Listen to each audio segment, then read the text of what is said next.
네, 인사드리겠습니다. 이창원입니다. 오늘은 제가 이제 SDG와 ESG를 연계시켜서 강의를 하려고 하는데요. 광주에서도 이제 하고 왔습니다. 같은 내용들을 가지고 했는데 ESG를 이야기하기 전에 SDG에 대한 이해가 전제돼야지 될 것 같아요. 그래서 여러분들에게 올해는 안 드린 것 같은데 지속가능 발전 그 교과서가 있어요. 그 내용에 있는 부분들을 중심으로 해서 전반부는 SDG 관련한 이야기들, 후반부는 ESG 관련한 부분들에 대해서 말씀을 드리도록 하겠습니다. 개인적인 소개는 생략하고요. 제가 주되게 관심 갖고 있는 게 SDG와 ESG 그리고 ESG라고 합니다. 지속가능 발전 교육. 그리고 유엔에서는 ESG를 한 단계 넘어선 것을 ESDGs라고 하거든요. 지속가능 발전 목표 교육입니다. 그런 부분들을 관심을 갖고 있습니다. 넘어가도록 하겠습니다. 시간이 없는 관계로 지속가능 발전에 대한 개념들은 우리 첫 강의 때 오병석 총장이 말씀하는 것들을 참고하시면 될 것 같고요. 이 부분도 좀 넘어가도록 하겠습니다. 다만 이제 지속가능 발전을 이야기하실 때 완벽한 완전한 이론으로 여기지 않으셨으면 좋겠습니다. 여전히 진화하는 이론이다라고 얘기하고요. 일정하게 여백이 있습니다. 여백을 채워나가는 과정이다 이렇게 보시면 좋을 것 같고요. 또 제가 매번 강의할 때마다 말씀드리는 것 중에 하나가 지속가능 발전은 무엇이 옳다 그르다를 나누고 쪼개고 분리하는 것이 아니다라는 거예요. 그러니까 이분법적 관점에서 선과 악을 나누는 것이 아니라 무엇이 더 중요하고 덜 중요한지를 깨닫는 과정이다 이렇게 보시면 좋을 것 같습니다. 제가 강조하는 것 중에 하나가 쌀, 공기, 물, 아파트, 자동차, 다이아몬드입니다. 그래서 이것이 갖고 있는 공통점과 차이점을 고민해보는 거죠. 그래서 다이아몬드, 아파트, 자동차 없어도 살 수 있어요. 하지만 쌀과 공기와 물은 없으면 살 수 없다는 거, 어떤 것이 더 중요한지를 구별할 수 있는 능력을 키워나가는 것이 지속가능 발전이다라고 이렇게 말씀을 드리고 싶습니다. 자, 지금 보이시는 게 개념적이니까 넘어가시고요. 그리고 최근에 논의들이 있어요. 근데 우리가 이제 서양의 이론들이 갖고 있는 특징들이 대체적으로 이원론적 세계관에 기반합니다. 그래서 인간과 자연을 분리시켜요. 그래서 인간은 자연을 지배하고 개조할 주체로 바라보고 있죠. 근데 동양 사상은 인간과 자연을 분리시키지 않고 일체시킵니다. 그래서 최근에 논의들 지금 보시는 지구 이용 한계, 도넘 모델, 그리고 모네스 모델 이런 것들이 대표적인 지속가능 발전 관련된 이론이에요. 근데 이 부분들이 갖고 있는 특징은 아까 얘기했던 것처럼 자연과 인간, 그리고 사회, 경제, 환경이 분리되어 있는 게 아니라 상호 연결되어 있음을 강조하는 그런 논의들이다 이렇게 보시면 좋을 것 같습니다. 이것도 보시는 거는요, 지속가능 발전의 흐름과 역사입니다. 이것들이 아까 말씀드렸던 불안정해요. 여전히 채워야 될 무엇인가가 지속가능 발전입니다. 그래서 그 초창기에 환경을 중시했던 지속가능 발전 이론, 그리고 이후에 환경과 발전, 환경과 개발을 동시에 고민했던 지속가능 발전 이론, 그리고 최근에 와서는 사회, 경제, 환경이 갖고 있는 상호 연계성을 고려하는 지속가능 발전 이론들, 그렇게 발전해 나가고 있다는 것만 여러분들이 인식하면 좋을 것 같고요. 그 정점이 2010년도 9월 25일 있었던 유엔 총회였습니다. 민원기 선생님, 우리 유엔 회원국이 몇 개 국가가 될까요? 190개. 네, 맞습니다. 193개 국가입니다. 만장일치로 합의 채택됐던 SDG에서 사회, 경제, 환경에 대한 주요한 관점들을 명확히 했다 이렇게 보시면 좋을 것 같습니다. 자, 이제 SDG에 대해서 다시 한번 복습을 하겠습니다. 지금 보시면은 오늘 제가 여기 오기 전에 뭘 찾아봤냐면요, 글로벌 리스크 보고서가 있습니다. 세계 위험 보고서라고 하는데요, 세계 경제 포럼에서 매년 위험 보고서를 발간을 합니다. 근데 올해는 이제 약간 좀 차이가 있어요. 올해 이제 가장 큰 위험이 뭔지 아십니까? 세계에서 가장 큰 위험이 바로 생활 문제입니다. 빈곤에 대한 문제, 이게 굉장히 컸는데요. 나머지 부분의 주요한 위험 요소들은 10대 위험 요소 중에 대부분이 기후위기였습니다. 기후위기하고 또 하나가 뭐였냐면 생물종 다양성 위기, 이렇게 이야기를 하고 있습니다. 세계경제포럼은 주되게 환경주의자들이 모여있는 공간이 아니에요. 환경운동연합이라든지 국생연합 같은 사람들이 아니라 경제, 경영, 글로벌 차원에서 비즈니스를 고민하는 이제 사람들이 많이 활동하고 있는 공간인데요.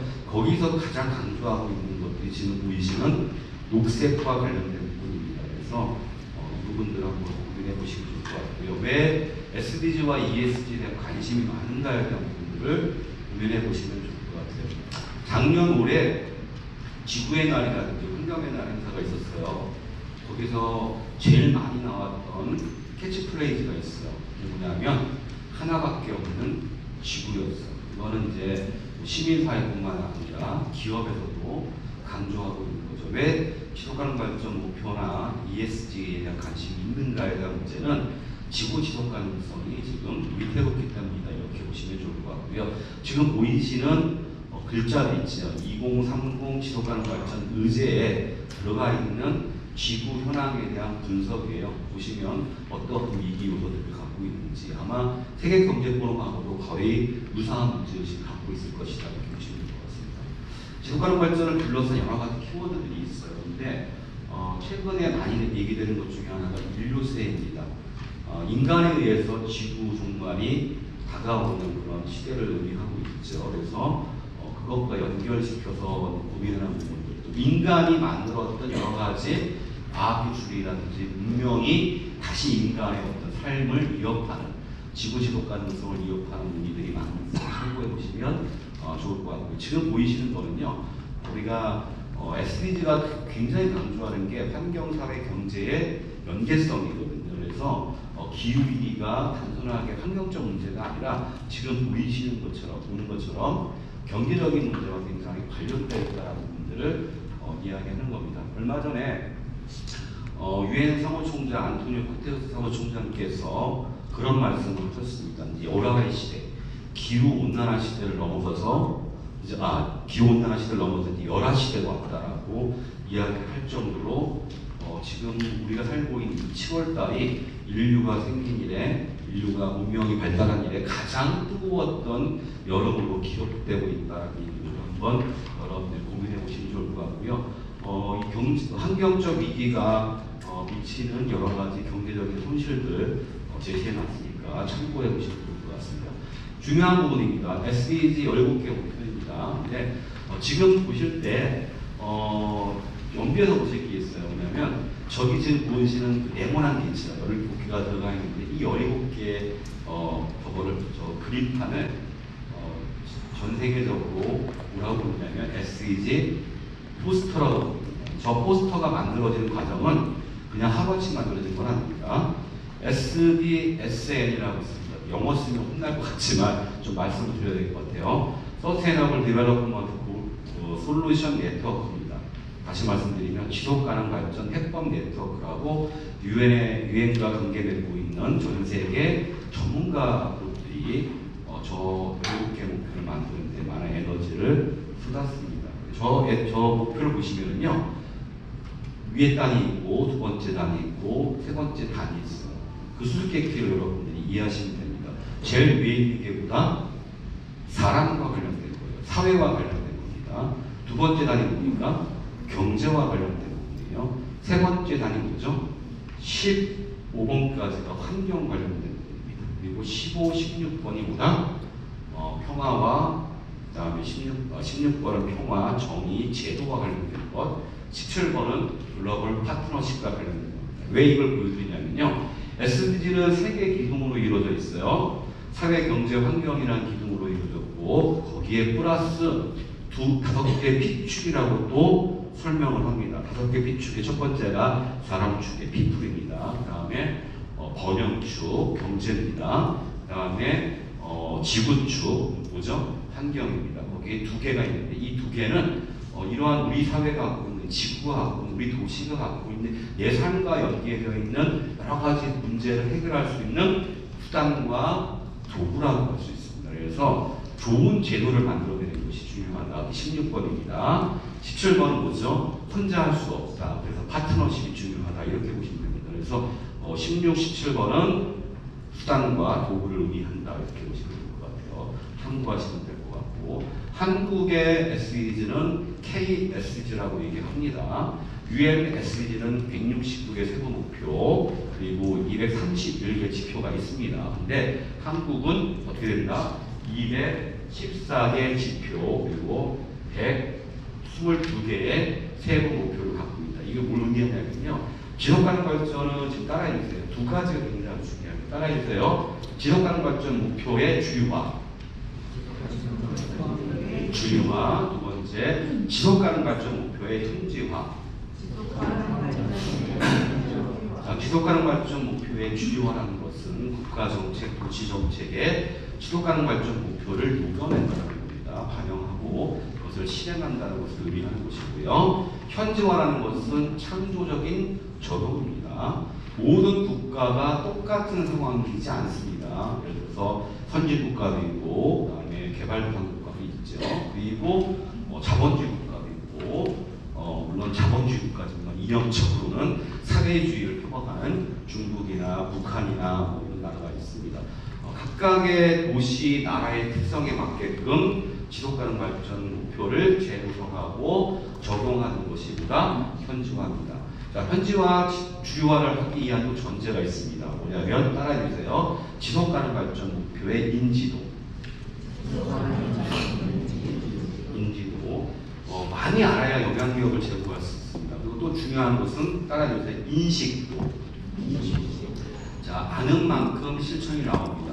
깊이 있는 연구를 해야만이 깊이 있는 실천이 가능하다는 것이죠. 그래서 아는 것과 깊이 아는 것은 굉장히 다릅니다. 우리가 지금 수행하고 있는 교육이 결국은 뭐냐면 인지도를 높이는 것도 있지만 또 한편으로보다 인식도를 제공하는 과정이다라고 보시면 좋을 것 같습니다. 그리고 우리가 수업 과정에서 늘 토론을 진행하고 있죠. 그 이유는 뭐냐면 평택의 현실에 맞게끔 이 문제를 어떻게 적용할 것인가에 대한 부분들을 끊임없이 우리가 사고하고 있다는 것, 그게 바로 현지화의 기능이다 이렇게 보시면 될 것 같습니다. 그거 넘어가도록 하고요. 중요한 것은 현지화시키고 주요화시키기 위해서는 뭐가 필요하냐면 세부 목표도 필요하고 지표가 필요합니다. 왜? 현실적인 차원에서 우리가 어떻게 이 활동을 진행해 가는 어떤 목표를 가질 것인가, 그 목표를 가질 것인가의 문제를 떠나서 이것에 대한 끊임없이 모니터링해야 되고, 그다음 평가를 해야 되고, 활류를 해야 됩니다. 그러려면 지표가 필요합니다. 근데 지표를 만들어내려면 뭐가 필요하냐면요, 통계가 필요합니다. 이따가 지표 얘기를 하겠지만 통계를 잘 만들어야 되는데 사실은 우리 같은 경우는 이제 우리 대한민국 통계청이 UN 통계청과 열심히 연계해서 SDG 지표 개발을 위한 통계 자료를 수집하고 있습니다. 제가 며칠 전에 통계청 가서 SDG 강의를 하고 왔거든요. 어쨌든 간에 지금 지역과 도시에서 지표를 구성하기 위한 통계 자료들을 대한민국 통계청도 잘 만들고 있다는 거, 준비하고 있다는 말씀을 드리고 싶습니다. SDG를 이해하시려면 먼저 MDG를 이해하셔야 됩니다. MDG는 새천년 개발 목표입니다. 그러니까 결과적으로 뭐냐면 새로운 천년이죠. 2000년부터 시작해서 2015년까지 우리 함께 전 세계인들이 수행해야 될 과제였습니다. 가만히 보시면 느낄 겁니다. 동그란 원이 두 개가 있죠. 하나는 SDG 17개 목표고요. 하나는 또 MDG 8개 목표입니다. 딱 여러분 구별하실 수 있을 겁니다. 8개 목표는 결국은 누굴 대상으로 하는 것이다? 가난한 나라들을 대상으로, 저개발 국가를 대상으로 하는 그런 내용들입니다. 근데 안타깝게도 저것은 해도 그만이고 안 해도 그만이었어요. 근데 지속가능 발전 목표는 안 해도 그만은 아닙니다. 국가평가를 매년 수행해야 됩니다. 그리고 4년에 한 번씩 자발적 국가보고라고 합니다. 이것을 유엔에 가서 해야 됩니다. 물론 아쉽게도 대한민국은 자발적 국가보고 했을까 안 했을까요? 예, 하긴 했었습니다. 2016년도 했고요. 4년마다 했으면 언제 해야 되죠? 2020년도에 해야 되는데 아직 못했습니다. 북한은 했을까요 안 했을까요? 예, 북한은 했습니다. 이런 상황들을 여러분이 이해하시면 좋을 것 같고요. 그리고 또 한 가지 SDG는 굉장히 많은 부분에서 에너지가 투여되기도 하지만 예산이 투여됩니다. 1년 예산이 얼마일까요? SDG 1년 예산 얼마일까요? 1년에 7천조 원입니다. 자, 1년 7천조 원이면 유럽연합의 1년 예산과 맞물립니다. 대한민국은 예산이 있을까요? 없을까요? 국비는 없습니다. 지금 만들려고 하고 있습니다. 이따가 지속가능 발전 기본법 관련해서 말씀을 드리겠고요. 일본은 얼마나 예산을 쓰고 있을까요? 1년에 60조 원을 쓰고 있습니다. 일본 정부는 자체가 SDG입니다. 정부 자체가 SDG예요. 내각 자체가 SDG 추진본부입니다. 그래서 본부장은 총리이고요. 부본부장은 내무부 장관, 외무부 장관입니다. 모든 내각이 참여하고 있습니다. 그리고 정부 외에 나머지 기관은 이해관계자들은 SDG 원탁회의에 참여하고 있습니다.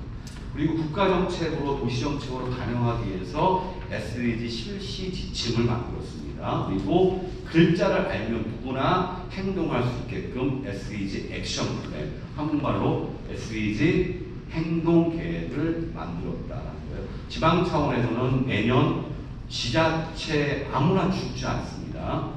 거기도 지금 우리와 똑같이 지방 소멸, 인구 소멸 문제가 심각합니다. 그래서 살릴 건 살리고 죽을 건 가시라고 합니다. 그래가지고 SDG를 열심히 하는 도시 30개 도시를 매년 선정합니다. 그래서 SDG 미래 도시를 선정합니다. 그리고 지방창생 SDG 금융, 지방창생 사무국을 둬서 지방 문제를 해결해 나가고 있다. 이렇게 말씀을 드리면 될 것 같고요. 그리고 이따가 이제 지속가능 발전 레포트, 유엔에서 만들어내는 레포트가 있는데요. 그걸 보시면 알겠지만 주로 북유럽 국가가 상위 선두입니다. 그 나라들이 이제 왜 잘하고 있는가에 대한 문제는 지방정부뿐만 아니라 중앙정부가 지속가능 발전위원회입니다.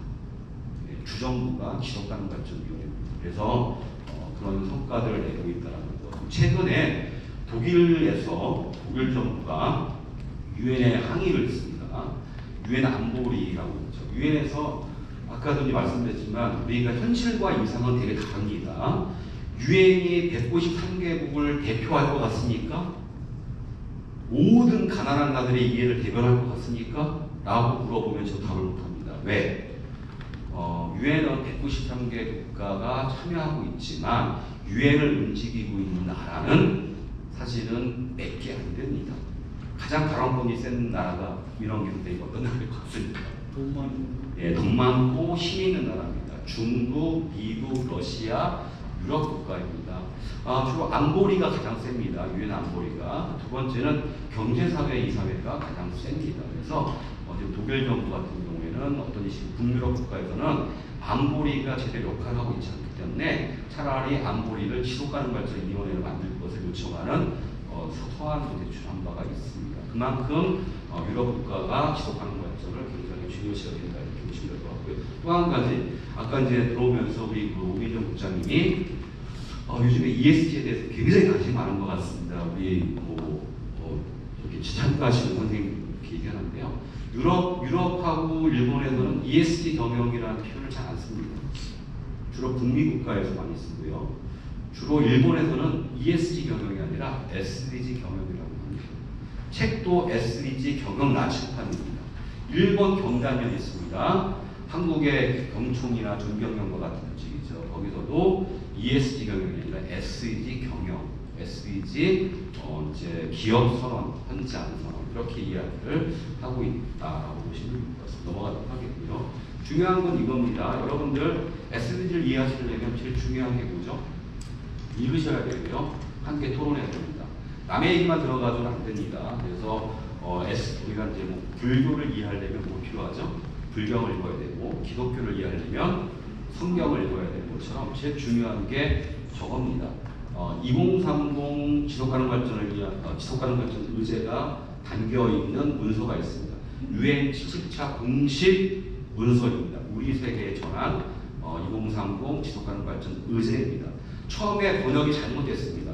트랜스포밍을 레볼루션이라고 번역을 했습니다. 우리 세계 변혁이라고 처음에 환경부에서 나왔습니다. 아닙니다. 트랜스포밍과 번안과 변혁은 엄밀하게 다른 의미입니다. 자, 변혁이라는 것은 레볼루션은 낡은 국가기구를 분쇄하고 새로운 국가기구를 세우는 것, 낡은 국가기구를 통해서 명령하고 통치하는 것이 아니라 새로운 국가기구를 통해서 명령하고 통치하는 일종의 국가 권력을 누가 획득할 것인가에 대한 문제입니다. 근데 트랜스포밍은 나로부터 시작해서 나의 삶의 양식에 대한 성찰과 반성으로 시작됩니다. 누구를 비판하고 비난하고 짓밟고 뭉개고 반대하고 파도하는 개념이 아니라 더불어 함께 변화하는 과정이다. 이렇게 보시면 좋을 것 같고요. 그 내용이 저기에 있으니까 참고해 보시면 좋을 것 같고, 번역이 제일 잘 된 것이요. 지금 그 수원 지속가능발전협의회에서 만들었던 번역이 있습니다. 지금 보시는 책인데 아마도 우리 지속가능발전, 평택 지속가능발전 협의회에 올라가 있을 테니까 한번 꼼꼼하게 읽어보시면 좋을 것 같습니다. 넘어가도록 하겠습니다. 아까 봤던 3개 기둥과 5가지 비축이 있고 거기에 어떠한 목표들이 연결되어 있는가를 보셔야 합니다. 왜 자꾸만 이거를 지금 2번 얘기했어요, 제가. 왜 얘기했을까요? ESG를 이해하시려면 이걸 아셔야만 ESG를 이해하기 때문에 그렇습니다. SDG에 대한 전반적인 OP, 3개 기둥을 이해하지 못하면 ESG가 뭐죠? 환경, 사회, 거버넌스입니다. 이 부분들에 대한 이해를 제대로 할 수가 없습니다. 거버넌스를 지배구조로 번역하거나 투명 경영으로 번역하는 것은 오류입니다. 그냥 말 그대로 거버넌스가 갖고 있는 의미로 이해하셔야 된다는 말씀을 드리겠는데, 어쨌든 이걸 이해하셔야만 ESG의 3개 영역을 알 수 있습니다. 근데 중요한 것은 ESG는 3개 영역이다. 3개 영역이다? 아닙니다. 틀린 거예요. 꽝입니다. ESG는 3개 영역이 아니라 4개 영역입니다. 제일 중요한 게 뭐다? 맨 위에가 공시입니다. 공시. 아무리 ESG를 잘하셔도 의미가 없어요. 공시하지 않으면. 정보를 공개하거나 기업 경영 보고서를 쓰지 않으면 의미가 없다. 이따가 말씀드릴게요. 그 얘기는 넘어가도록 하겠습니다. 자, OP 부분들 반드시 여러분들 자료집을 통해서 확인해 주시면 좋을 것 같습니다. 제가 왜 이걸 보여주냐면요.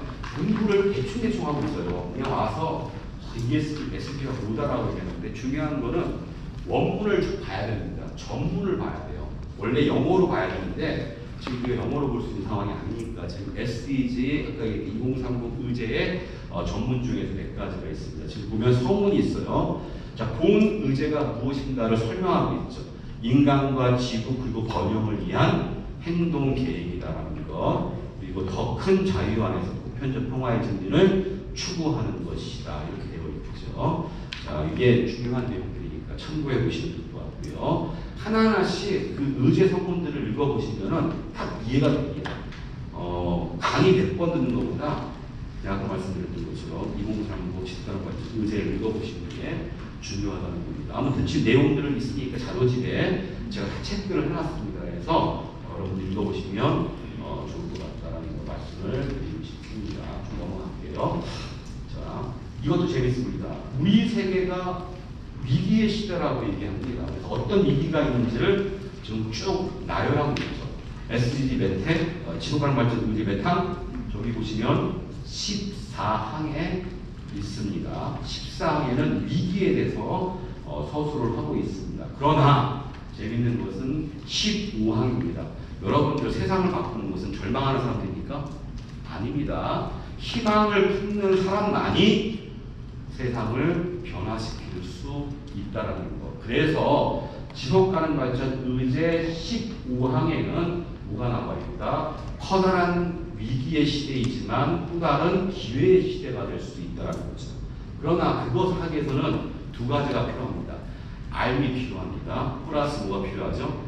실천. 다시 말씀드리면 행동이 필요하다는 것입니다. 내용 참고해 보시면 좋을 것 같습니다. 넘어가겠습니다. 자, 목표 아까 제가 얘기했던 그 단계별로 위에 있는 순서대로 지금 사회, 경제, 환경 그리고 프레임이라고 되어 있는데 이렇게 구성되어 있다는 여러분들 인식하고 들어가시면 좋을 것 같습니다. 자, 세부 목표가 있습니다. 왜 이 얘기를 해야 되냐면요. 조만간에 평택이 이제 SDG 기본계획, 추진계획, 이행계획을 수립해야 됩니다. 그런데 지금 이 말도 틀렸습니다. 기본계획 아닙니다. 이제 그다음에 그 이행계획 아닙니다. 왜? 작년 7월 6일, 5일 6일 지속가능발전 기본법 시행령이 공표가 되었습니다. 지속가능발전 기본법 시행령에 따르면 이제는 명칭이 기본계획이 아니라 기본전략입니다. 그리고 이행계획이 아니라 추진전략입니다.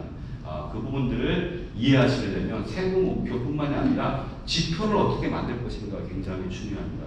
평택도 기본계획, 다시 말해서 기본전략은 이미 수립했었습니다. 그런데 여지까지 지금 추진전략을 수립하지 못했습니다. 왜 못했을까요?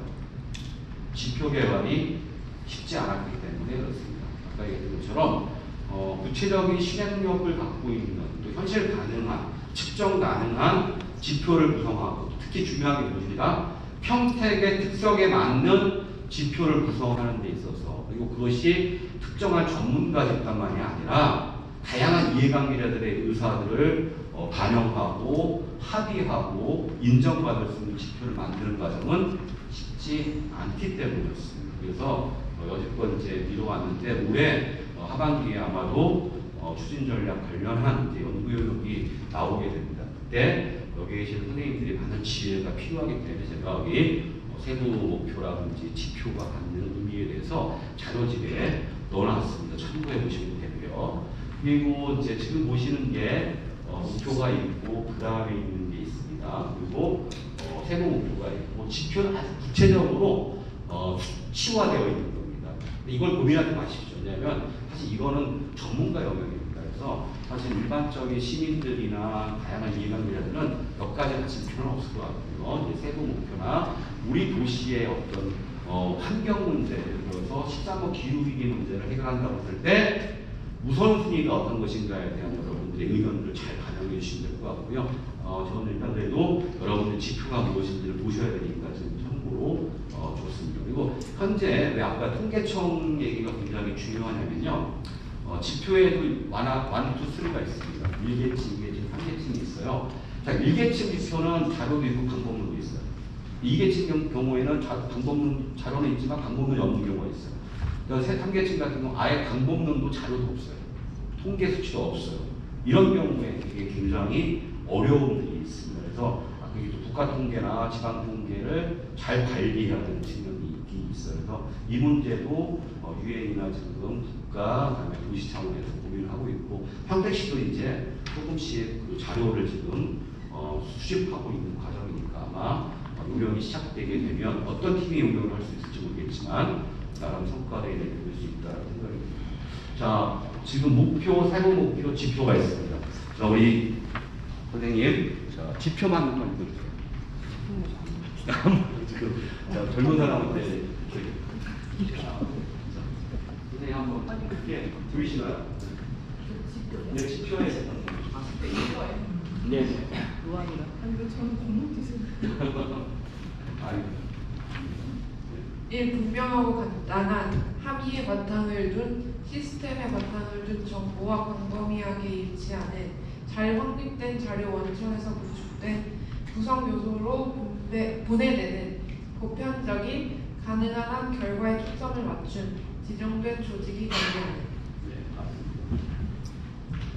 이 지표 문제는 이제 고민을 해야 되는데 일단 이것만 오늘 염두에 두십시오. 지속가능 발전의 구성 체계를 보면 목표가 있다, 하나 이제 세부 목표가 있다, 그리고 지표로 구성되어 있다. 이 세 가지가 트라이앵글로 작동된다는 겁니다. 그래서 그 부분들은 이제 이후에 조금 더 많은 시간을 고민을 하면 될 것 같습니다. 넘어가도록 하고요.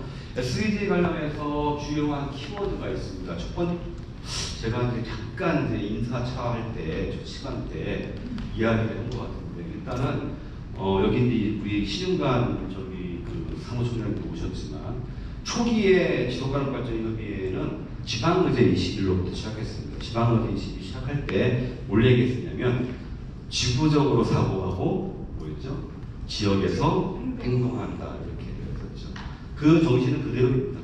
글로벌 의제입니다. 하지만 중요한 것은 지역 차원에서 해야 되겠죠. 그래서 지구 규모다라는 거, 이게 SDG의 특징 중에 하나입니다. 두 번째는 백캐스팅입니다. 과거의 문제에 집착하는 게 아닙니다.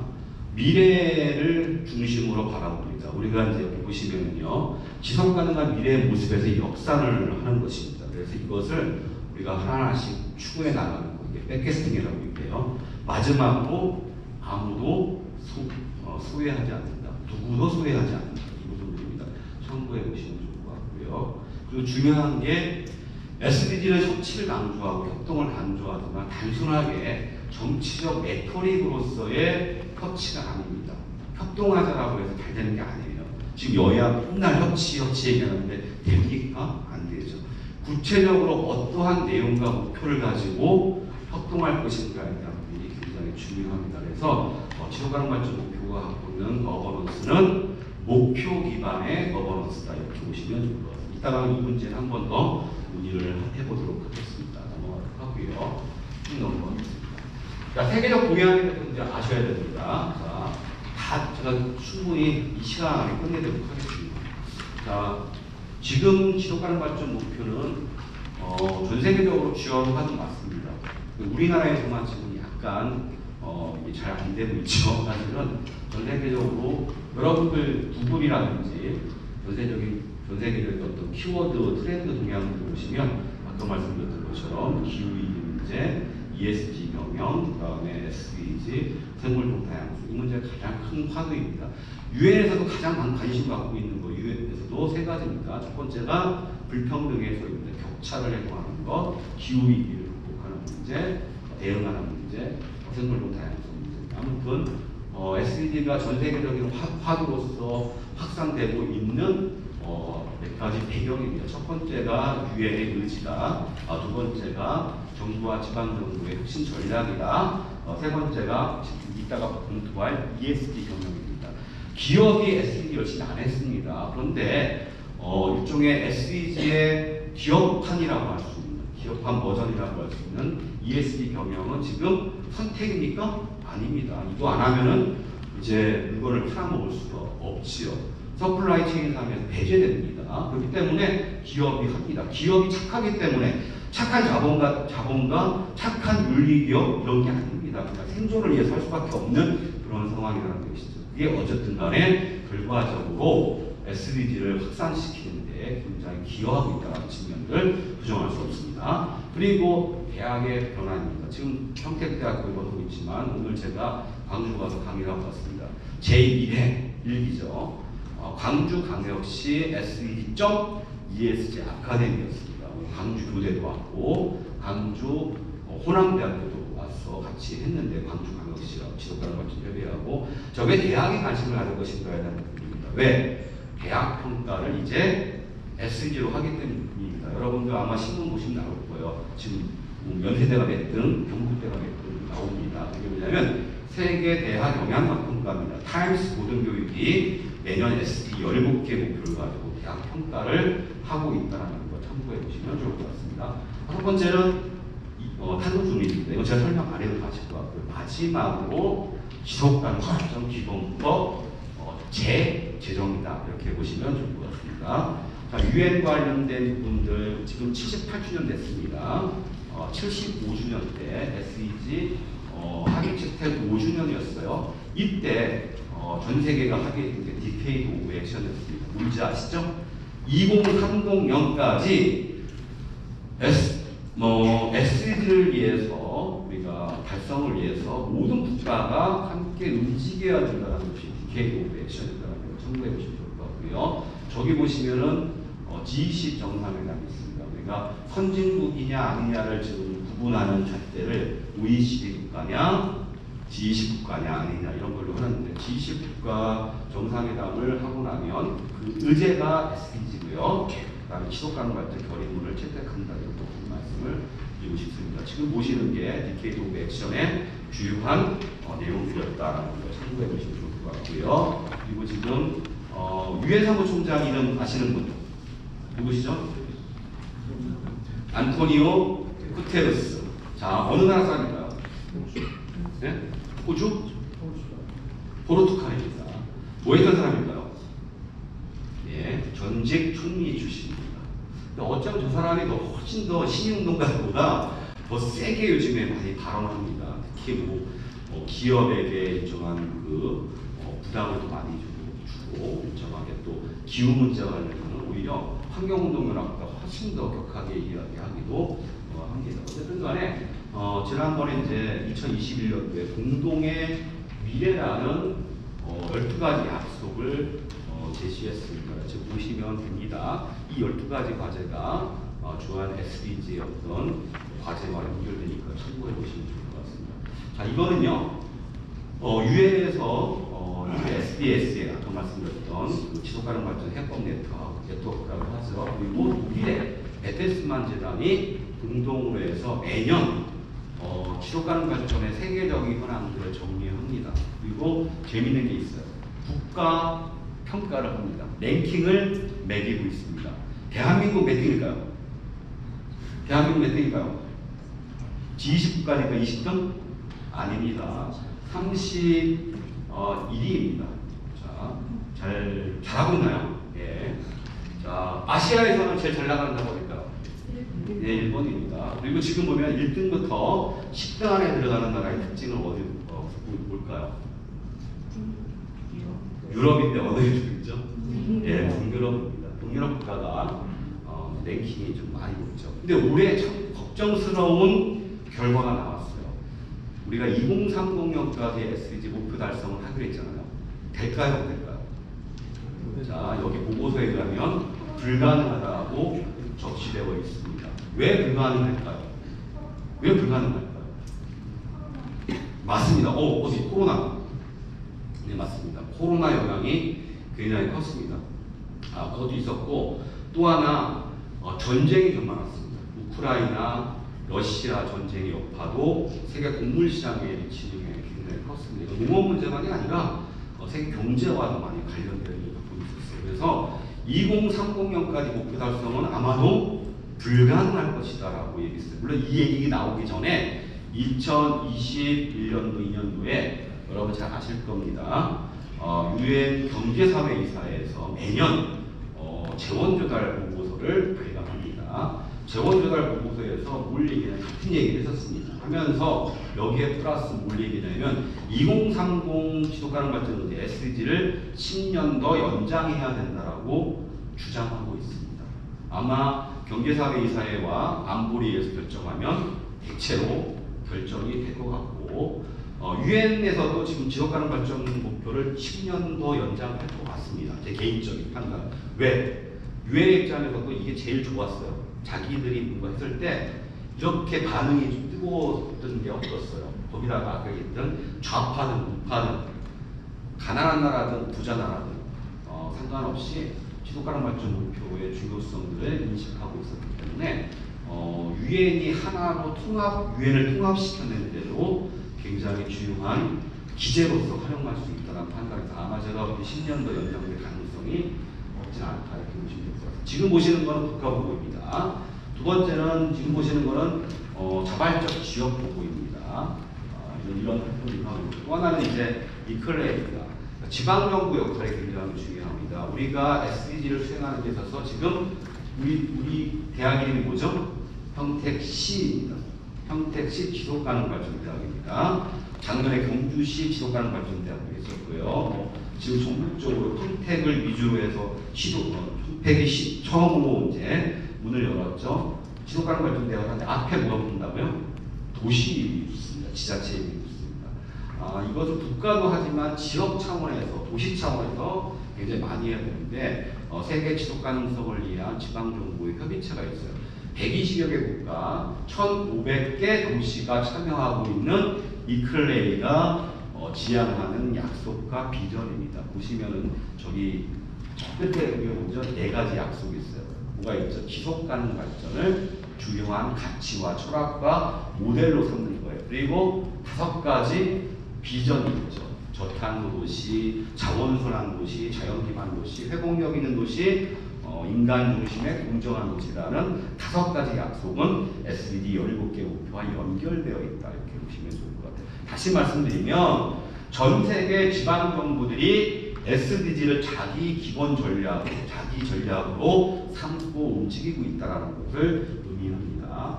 좀 보시면 될 것 같고, ESG 경영입니다. 이거 이따가 다시 한번 얘기하겠는데 중요한 게 있습니다. 저는 거짓말을 잘 못합니다. 하고 나면 되게 아파요. 페이스북에 반성문을 써야 됩니다. 근데 마음이 어려가지고 자 이거 하면서 늘 고민스러운 게 뭐냐면 이제 지식인들의 거짓말에 넘어가면 안 되는 거예요. 왜냐하면 늘 뭔가 새로운 게 나오면요 새로운 것들만 강조합니다. 태양 아래 새로운 게 있습니까? 없습니까? 없습니다. 계승과 혁신이에요. 근데 지금 ESG 경영 문제, 저도 ESG 경영학과 학과장이긴 하지만 기존의 것들과는 새롭게 출발하는 모다라고 이야기를 하고 있는데 그렇지는 않습니다. 그래서 기존의 가치 경영, 윤리 경영과 다른 새로운 형태의 패러다임으로서 얘기를 하는데 그런 내용을 담고 있는 거예요. 다만 과거보다는 보다 제도성이 높아진 거죠. 이를테면 규제가 있을 수 있는 규제가 강화됐다 이렇게 보시면 된다고 봅니다. 어쨌든 간에 그럼에도 불구하고 ESG 경영이 갖고 있는 몇 가지 장점은 우리가 갖고 있는 위기를 극복할 수 있는 기제로 작동할 수 있다는 것과 통합할 수 있는 그다음에 다양한 이해관계자들의 협동을 굉장히 강조한다는 점에서 지속 가능한 지구, 국가, 도시를 만드는데 굉장히 유리하게 활용할 수 있는 일이 있다는 겁니다. 자, 이거는 이따 말씀드리겠습니다. SDG와 ESG가 어떠한 관계를 갖고 있는가에 대한 부분입니다. 제가 지금 일부러 아까 OP축을 계속 보여줬어요. 그죠? 왜 그런지 이해하실 겁니다. ESG와 SDG 17개 목표가 어떤 식으로 연결되는가 그거 참고해 보시면 됩니다. 중요한 게 하나 있습니다. UN 글로벌 컴팩트가 얘기하는 10대 원칙입니다. 자, 이게 바로 ESG의 본질입니다. ESG는 4가지 요소로 구성되어 있다고 했지만 또 한편으로 4가지 영역으로 구성되어 있지만 4가지 요소를 기본으로 삼고 있습니다. 첫 번째 뭐라고요? 휴먼 라이츠입니다. 인권입니다. 사람을 생각하는 겁니다. 두 번째 뭐죠? 레이버, 노동권, 노동자들의 권리, 일하는 사람들의 권리를 담고 있는 겁니다. 세 번째 뭐죠? 환경입니다. 생태적 지속 가능성을 어떻게 보장할 것인가에 대한 문제입니다. 네 번째는 어버넌스 관련된 문제, 반부패 문제. 이 내용들이 UN 글로벌 컴팩트에 들어가 있고 저 내용들이 SDG 17개 목표와 상호 연결되어 있다는 그림을 보여주는 겁니다. 그래서 노란 색깔은 인권, 그다음에 파란 색깔은 노동권, 그다음에 녹색은 당연히 뭐죠? 환경, 그다음에 빨간 색깔은 국민의힘 아닙니다. 빨갱이 이런 게 아닙니다. 저거는 반부패를 의미하는 것이다라는 거 말씀을 드리겠습니다. 지속가능 발전 관련해서 아까 제가 얘기했던 타임스 고등교육 얘기했고요. 지금 일본 홈페이지를 보시면 되고 일본 동경대학교부터 시작해서 모든 대학이 SDG를 선언하고 있습니다. 홈페이지 가시면 1번부터 17번까지 되어 있습니다. 홈페이지 안에는 대학 총장이 SDG에 대한 의지를 밝혀야 됩니다. 대학 센터가 있습니다. 대학 선장이 있습니다. 이런 것도 참고해 보시면 좋을 것 같고요. 넘어가도록 하겠습니다. 탄노중을 넘어갈게요. 지속가능 발전 기본법 시행령이죠. 다시 제정될 겁니다. 중요한 건 환경부에서 뭘로 갔죠? 국장님? 대학 대통령 직속으로 이제 상정됐죠. 국가지속 대통령 직속 국가지속가능 발전위원회가 만들어집니다. 그리고 센터를 만들 수 있고 자발적 보고 국가보고에 또 토대를 구축해주는 것등 여러 가지 평가와 점검과 관련한 여러 가지 내용들을 담고 있다고 보시면 좋을 것 같습니다. 왜 재정이라고 얘기했냐면요. 2007년에도 있었기 때문입니다. 근데 그때보다 지금 만들어진 지속가능 발전 기본법이 훨씬 더 많은 내용들을 담고 있다는 걸 참고해 보시면 좋을 것 같고요. 달라진 주요 제도들이 있습니다.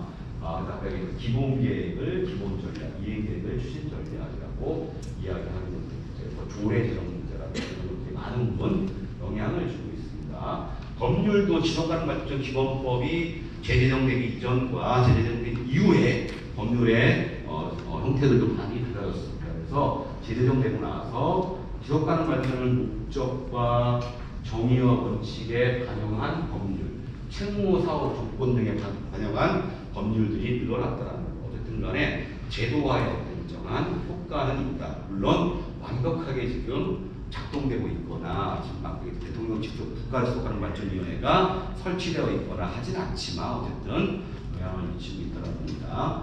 여기 보시면은 조례 개정 현황들을 제가 분석을 한 번 더 참고해 보시면 좋을 것 같습니다. 지금 현재 광역 지자체 중에서 울산광역시를 제외하고 나머지 모든 지자체에서 지속가능 발전 기본 조례가 제정되고 있다는 거 참고해 보시면 좋을 것 같고요. 기본 전략을 어떻게 수립하는 것인가, 추진 전략을 어떻게 수립할 것인가에 대한 자료는 제가 제시해 줬습니다. 나중에 우리가 이제 이거 강의 우리가 졸업하기 전에 한 번 더 기회가 된다라면 한번 토론을 해보시는 자리를 만들었으면 좋겠다는 것.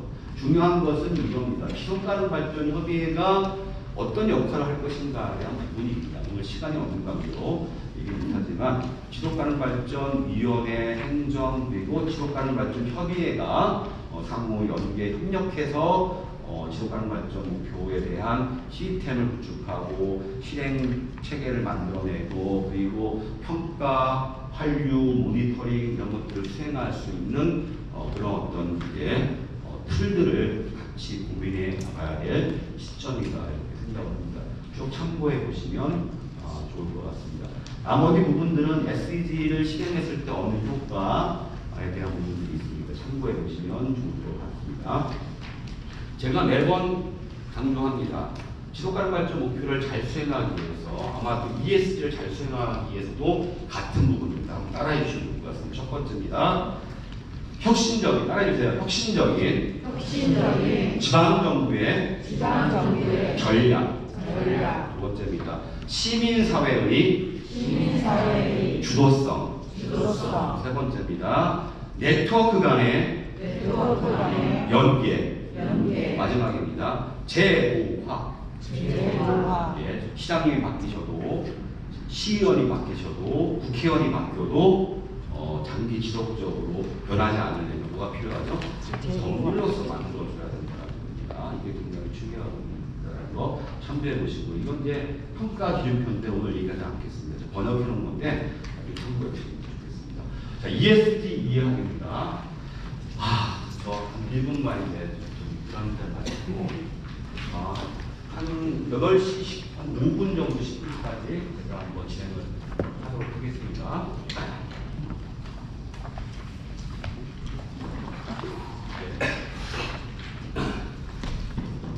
자, SDG와 ESG의 관계 문제입니다. SDG와 ESG는 지향하는 바들이 아까 얘기한 것처럼 사회 경제 한국의 통합적 관리 틀을 지향하는 겁니다.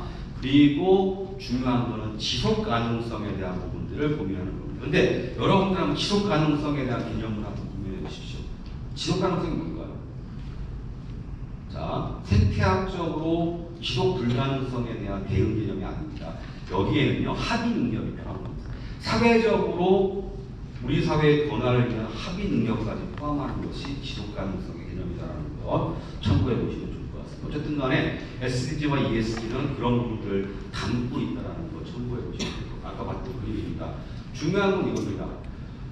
기업이 하는 ESG가 있고요. 요즘에 이제 뭐 여기 있다가 신윤관 성총장이 많이 말씀을 하실 겁니다만 현재 여러 가지 논문들도 많이 나오고 보고도 나오고 연구용도 하고 있는데 주택에는 대기업 ESG가 있습니다. 기업 ESG 중에서 또 하나가 뭐 있죠?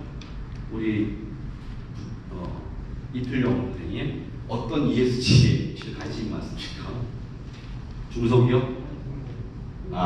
예. 공공기관도 ESG가 있습니다. 중소기업 ESG가 있고 대학 ESG가 있습니다.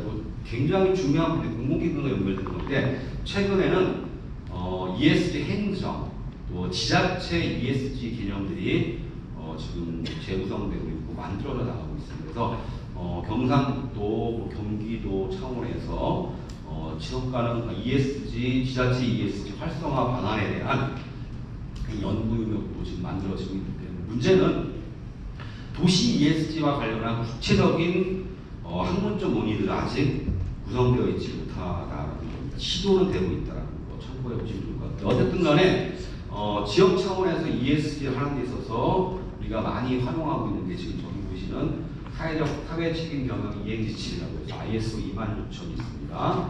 그리고 거기에 7대 주제, 사회적 가치 요소, 13개 요소, 그리고 중요한 우리가 계속 배워왔던 지속가능 발전 목표 17개 목표를 상호 연결시켜내는 지표 개발이라든지 영역 개발이라든지 기업이라든지 이런 것들이 있습니다. 그래서 ESG를 지역에서 수행하거나 공공기관에서 수행할 경우에 있어서 중요하게는 지속 가능 발전 목표에 대한 기본적인 이해가 전제되지 않고서는 불가능하다는 부분들을 말씀드리고 싶은 겁니다. 지금 보시는 거는요, 여러분들이 이제 참고만 하십시오. 그래서 뭐 이걸 논문을 쓰실 분이라면 하나하나씩 다 점검을 해야 되겠지만, 대체적으로 글로벌적인 협약들, 그리고 대응들, SDG, 기후 관련한 파리 협약이라든지, 뭐 생물 다양성 협약이라든지 이런 것들의 흐름들과 ESG가 등장했던 그런 흐름들을 한번 연결시켜서 보시면 좋을 것 같다는 거고요. 지금 보이시는 게 일반적으로 얘기하는 ESG가 무엇인가에 대한 개념 정의입니다. 환경, 사회, 지배구조라고도 하고 거버넌스라고 하는데, 어쨌든 그것들이 갖고 있는 내용들이 무엇인가, 포함하고 있는 내용들이 무엇인가를 아주 간단하게 그림으로 제시하고 있습니다. 근데 일단은 이제 이게 일반적인 정의예요. 예. 자, 기업 활동의 친환경, 사회적 책임 경영, 거버넌스 방식을 적용해서 지속 가능 발전을 추구하는 경영 철학을 담은 개념이다라는 것은 일단 이제 ESG 경영이다라고 하고, 일단 잠정적으로 한번 정의를 내려보자라는 겁니다. 두 번째, 지금 보이시는 거는 우리 학과 대학원생들이 이제 자료를 정리한 거예요. 그래서 ESG와 관련해서 나오는 많은 단어들 한번 쭉 모아봤어요. 그 중에 하나가 ESG 경영, ESG 투자, ESG 이니셔티브. 특히 SDG와 ESG 할 때 보면 이니셔티브라는 단어를 굉장히 많이 쓰고 있습니다. 그런 부분들, 그다음에 ESG의 생태계 이런 부분이 있어요. 마찬가지로 오늘 다 이해하려면 집에 못 가시니까 자료 참고해 보시면 좋을 것 같습니다. 지금 보시는 것도 지속 가능 발전, 그다음에 지속 가능 경영, 그다음에 CSR이라고 하죠. 이건 많이 들어보셨을 거예요. 그래서 뭐 기업의 사회적 책임, 또 사회적 가치도 SV라고 하기도 하죠. 사회적 책임 투자입니다. SRI라고 합니다. 이런 부분들을 쭉 정리해 놓은 거니까 자료집을 참고해서 더 깊은 관심 갖고 계신 분들은 꼼꼼하게 오늘 한번 읽어보시면 좋을 것 같습니다. 그리고 정 더 관심 있으면 경주대학교 SDSD 경영대학원이 있습니다. 제가 학과장이니까 오셔도 저희가 아주 친절하게 수업에서 가르칠 말씀드리도록 넘어가도록 하고요. 아까 봤던 겁니다.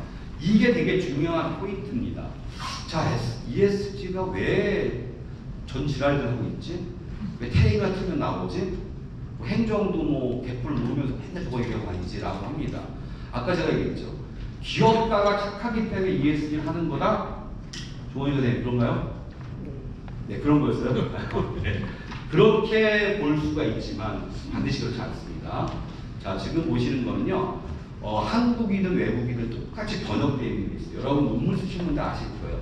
첫째, 둘째, 셋째, 넷째 있죠. 자, 왜 첫째가 되죠? 제일 중요하기 때문에 첫째가 되는 겁니다. 자, 기업이 왜 ESG에 관심을 갖게 됐는가에 대한 부분을 네 가지로 설명한 거예요. 첫 번째가 뭐다? 주제가 강화되기 때문입니다. 주제를 안 하면 안 할 수 있다는 거예요. 지금 보시면은 기업의 ESG 정보 공시가 의무화되어 있는 거예요. 이걸 안 하면은 이제 안 된다는 거예요. 그 다음에 아까 얘기했던 2050 탄소 중립과 관련해서 국가도 책임을 져야 되지만 기업도 책임을 져야 되는 거예요. 두 번째는 투자자입니다.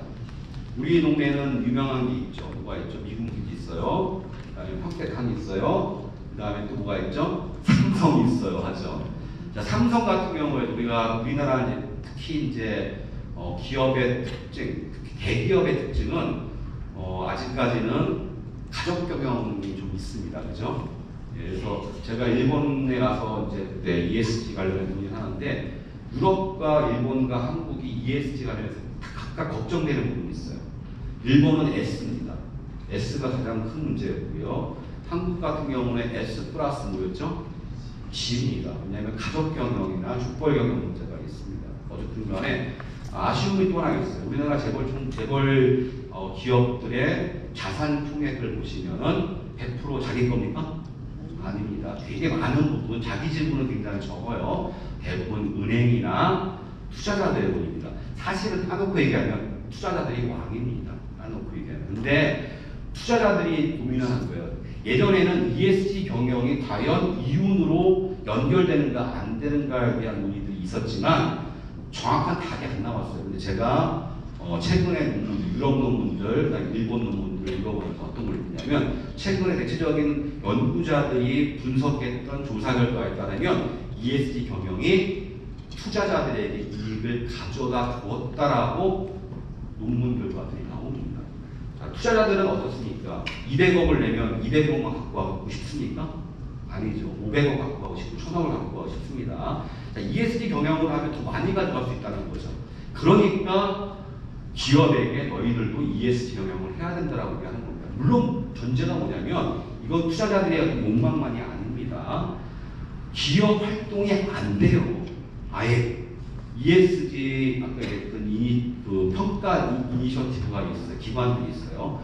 여기에 맞춰내지 못하면 나가지 못해요. 시장에. 그래서 솔직히 요즘에 이런 얘기도 나오고 이런 얘기하면 이제 사실은 ESG 경영학과장이 할 얘기는 아닙니다만 제3세계 국가에서 어떤 얘기가 나오냐 기업인들 특히 그쪽도 대기업이 있을 거 아니에요. 이걸 일종의 녹색 제국주의라고 얘기하는 것 같습니다. 왜냐하면 니네들 일종의 어쩌면 또 다른 보호주의다, 보호무역이다 이렇게 얘기하는 거. 니네들 잘하는 거에 맞춰가지고 장벽을 세워놓고 우리 성장하는데 지금 앞길을 막는 거다 이렇게 얘기하는 것도 있어요. 물론 이제 이런 얘기를 하고 다니면 안 되겠지만 어쨌든 상황이 그렇다는 거죠.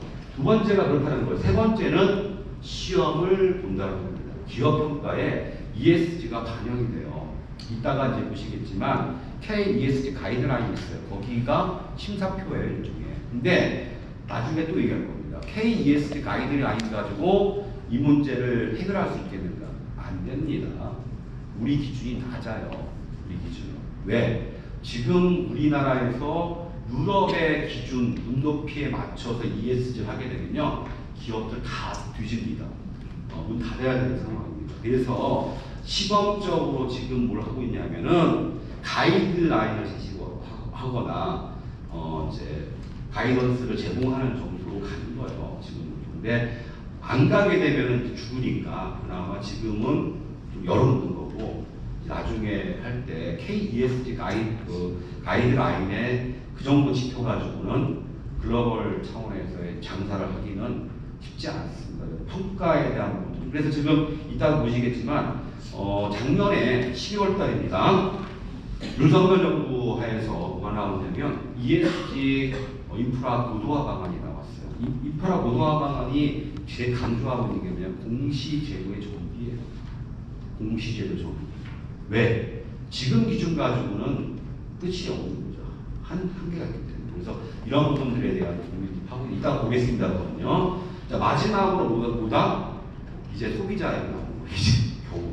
시민, 소비자의 요구다라고 나와있죠. 자, 1, 2, 3, 4까지 나왔어요. 자, 1 뭐죠? 규제 문제예요. 두 번째 뭐다? 투자자들이 돈 갖고 있는 돈 갖고 있는 요구다. 세 번째는 시험을 본다. 마지막으로 우리 같은 시민들, 개미들 이런 사람들이 이런 거 하고 해주세요라고 하는 거죠. 그러니까 본질이 어떤 것인지 이제 여러분들이 이해하셨을 거라고 봅니다.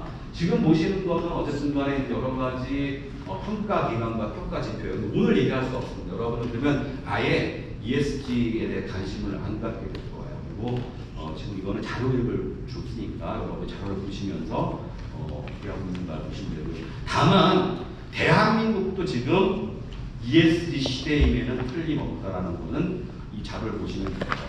법제화가 굉장히 지금 가속도를 폈어요. 지금 제가 진급을 다 드렸죠. 그거 설명 안 할 겁니다. 보시면 되고요. 또 하나 윤석열 대통령이 이제 우리나라 대통령이잖아요. 그렇죠? 윤석열 정부가 지금 움직이고 있는데 110대 정책 과제가 있어요.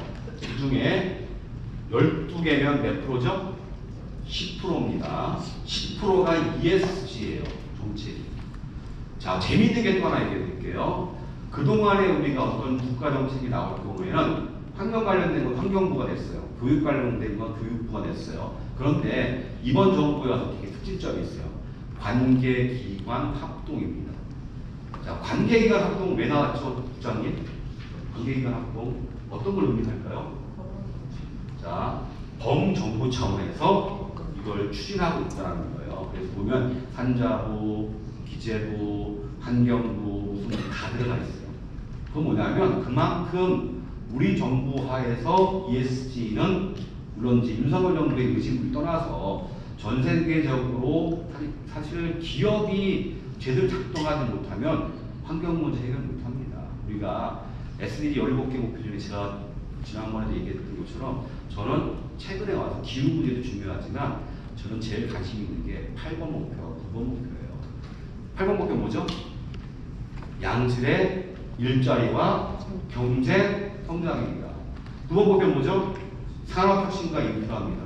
배고프면요 환경 관심 가질 것 같아요?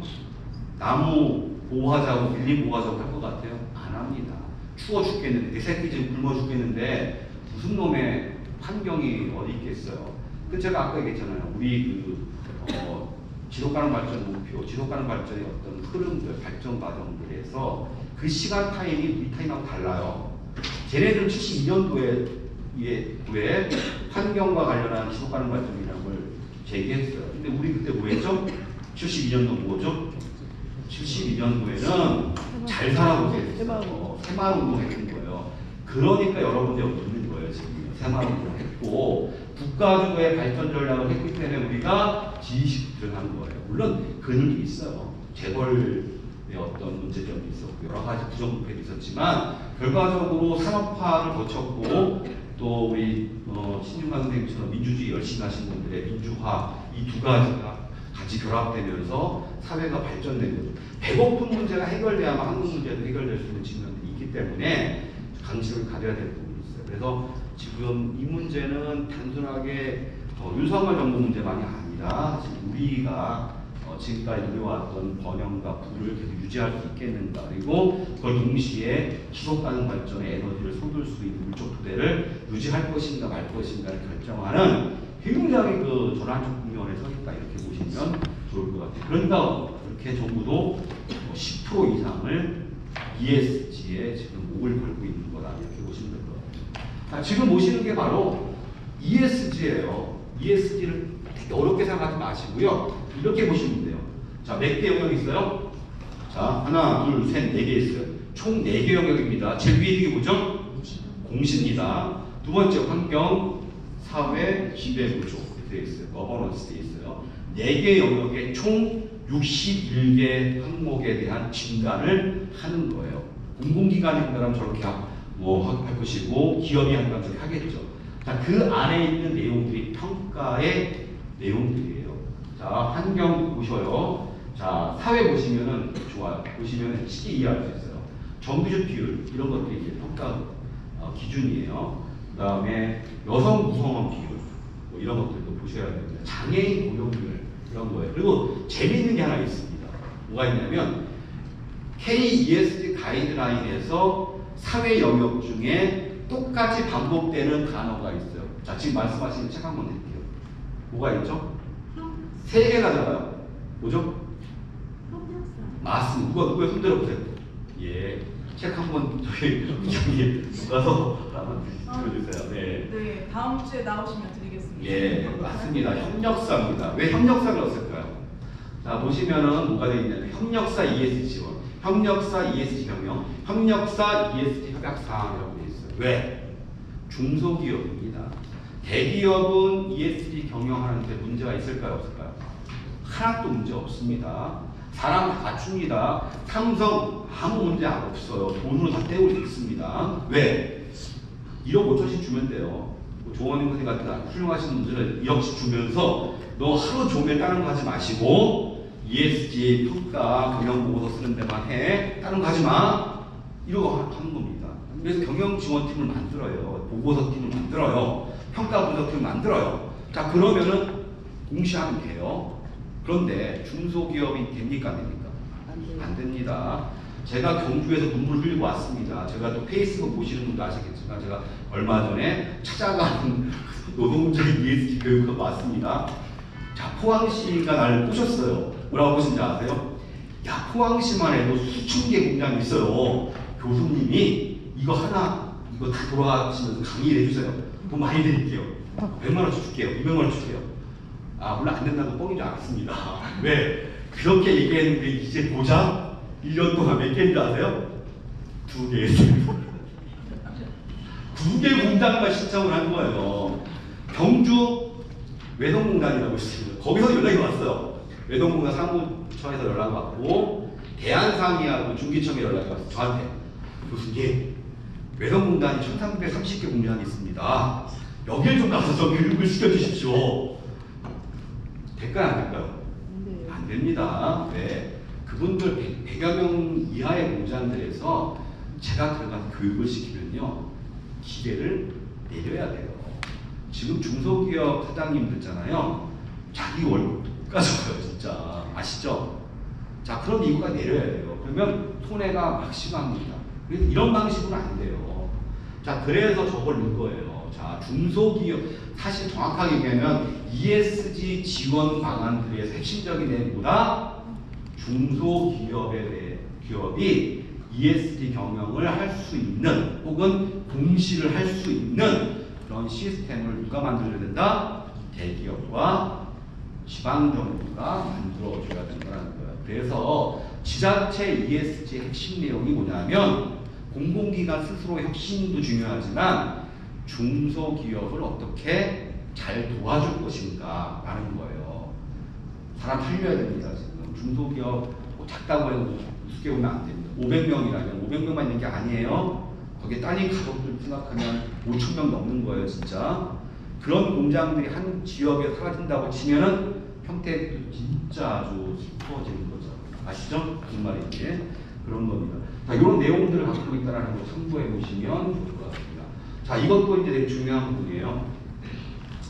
뭐냐면 지금 우리나라가 이제 어떤 식으로 흐름을 갖고 있는지, 제가 이제 이거 일부러 표로 만들었어요. 너무 분산되어 있더라고요. 그래가지고 어떻게 되냐면, 정부는 이렇게 얘기해요. 도입 단계가 있어, ESG를. 그 다음에 확산 단계가 있고 정착 단계라고 얘기를 해요. 다 뻥입니다, 저것도. 왜 뻥이냐? 지금 전 정부, 문재인 정권 때가 도입 단계예요. 그 다음에 새로운 정부는 확산과 정착 단계라고 해요. 그럴까요, 현재? 그럴까요? 아닙니다. 그냥 의지를 표명하고 뿐이신 거고, 실제적으로 지금 도입 단계에 불과합니다. 사실. ESG 여기 오셨으니까 들으신 거예요. 이 내용들 어디서 이런 얘기를 하시겠어요? 유튜브에 나오는 거 거짓말 반입니다. 비전문가들이 막 떠드는 거예요. 근데 실제적인 상황에서 ESG를 공부하시는 상황이 없어요. 아시는 분도 없고. 근데 어쨌든 노력을 하고 있는 거죠. 그래서 전 정부 때는 그래도 나름대로 이런 틀을 만들었던 거고, 현 정부는 이것을 보다 구체적으로 생태계를 조성하기 위해서 뭔가 움직이고 있어요. 그 생태계 조성에서 중요한 게 공시제도를 정비해줘요. 현실적 있는 공시제를 줘야 되는 거예요. 그냥 여기 맞춰주는 게 아니라 체크리스트 정도 수준에서 니네 하고 있어 안 하고 있어가 아니라, 니네가 물건 팔아먹는 게 실제적으로 진짜 문제가 없는 공시제도를 만들어줘야 된다는 거예요. 두 번째는 아까 얘기했죠. 저 혼자 못 다닙니다. 아까 했죠. 1년 동안 지금 포항시에서 2개 했어요. 지금 2개 공장 다녔어요. 신문 보시면 나올까? 이창원 교수 뭐 어느 공장 가서 강의했으면 나와요. 그런데 그게 끝이에요. 그거 아마추어적 방식이에요, 진짜. 저 혼자서 전 곳을 다닐 수가 없죠. 그래서 뭘 고민하죠? 정보 플랫폼을 만들어줄 거예요. 그래서 지자체 차원에서 ESG 정보 플랫폼 만들어서 교육도 온라인에서 할 수 있게끔 하고, 체크리스트, 우리가 정말 ESG를 하고 있는지 없는 건지, 그 다음에 필요할 때는 컨설팅도 받아야 되고, 그죠? 이런 것들, 그 다음에 여러 가지 이제 지원 관련된 정보를 제공해주는 플랫폼을 이제 준비해야 되는 것이 있어요. 그리고 중요한 것은 가이던스예요.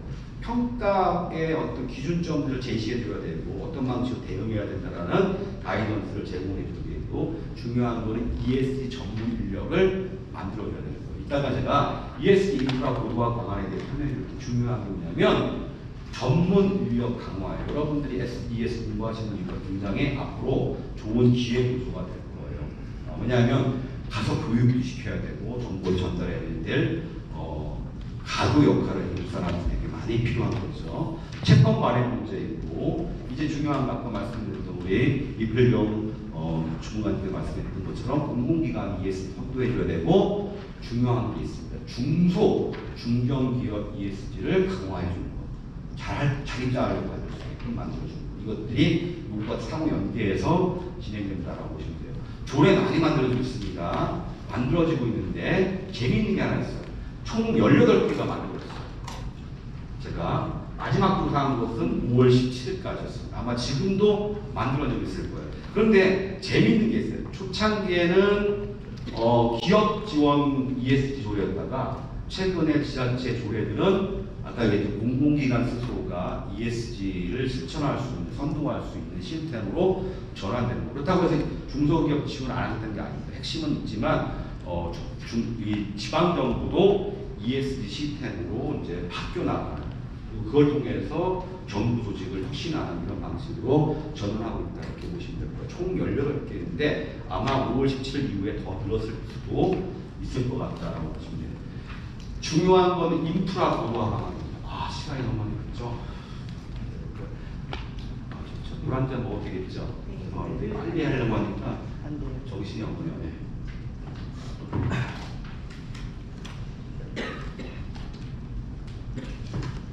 그러니까 대한민국 ESG는 ESG 인프라 고도화 방안만 보시면 끝납니다. 왜?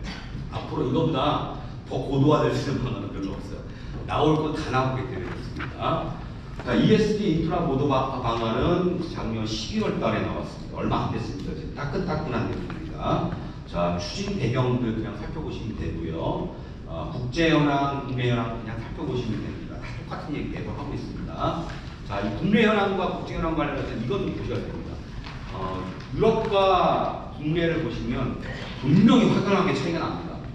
유럽은 굉장히 강한 친환경성 기업 규제를 갖고 있어요. 우리는 지금 그걸 넘어가고 있지만 그래도 우리도 과거와는 다른 형태로 기업에 대한 규제가 세지고 있어요. 첫 번째가 뭐냐면 금융위원회가 ESG 정보 공개를 의무화시킵니다. 여러분들 왜 금융위원회일까요? 왜 금융위원회가 그렇게 딱 1번을 줬을까요? 대한민국에서요 제일 무서운 기관이 어딘지 아십니까? 어디? 네? 국정원이요? 맞아요. 금융위원회입니다. 저기가 국정원보다도 물론 이제 사람에 따라 다르지만 금융위원회는 통장을 개인 통장을 탈탈탈탈 털어볼 수 있는 유일한 곳이 금융감독위원회예요. 그래서 겁주는 거예요. 까불면 털리죠, 그죠? 사실은 털어서 먼지도 안 나오는 사람 있나요, 조원희 선생님? 네, 그렇죠. 저는 안 나옵니다. 털어서. 그래서 조원희 선생님 안 나오지만 많은 기업은 정치인들은 털면 나오게 돼 있어요. 아무튼 그래서 두 번째 채권 발행 문제 넘어가고요. 온실가스 배출권 거래 3기 시행 이런 거 넘어가고 2050 탐구 금융권 탈석 탄소입니다. 이게 왜 뭘 의미하냐면요. 금융권이라면 은행이잖아요. 기업이 작동되려면 뭐가 필요하죠? 예, 대출을 받아야 돼요. 빚 받는 것도, 빚 있는 것도 능력이에요. 빚 아무나 주는 거 아닙니다. 그런데 KB금융이라든지 우리은행에서 이제 어떻게 된다? CO2를 많이 만들어내는데 생산할 때 대출하는 곳은 이제 대출을 안 해주는 거예요. 대출 안 해주면 정말 집으로 가셔야 됩니다. 장기 뽑아내셔야 될 수도 있어요. 그런 상황이라는 것 참고해 보시면 되고 나머지 좀 흐름들 보시면 될 것 같아요. 시간이 없는 만큼 크게 넘어가겠습니다. 자, 이게 바로 ESG 인프라 고도화 방안입니다. 다른 거 다 보지 않아도 돼요. 이 내용만 아시면 이제 ESG가 어떻게 작동되고 있는 거구나, 우리 대한민국 정부에서는 무엇을 해야 되는구나를 알 수 있어요. 자, 보시면 이 표가 있어요. 민간 중심 ESG 생태계 활성화를 통해서 우리 기업의 경쟁력을 제고한다. 지속 가능한 경제를 구축한다. 기업 경쟁력을 제고하고 대한민국의 지속 가능한 경제를 구축한다는 거예요. 자, 돈 없으면 우리나라도 노예될 수 있어요. 중국의 노예가 될 수 있고, 일본의 노예가 될 수도 있고, 어디 나라의 노예가 될 수 있어요. 아시죠? 네. 예, 우리가 해외 나가면 점점 느껴요. 옛날에 대한민국 중국인들이 우리를 대할 때 태도하고 제가 중국에 갔을 때하고 너무너무 다르더라고요. 왜? 아시죠? 국격이 걔네들 올라간 거야. 우리는 떨어졌어. 뭐 이런 부분이 있어요.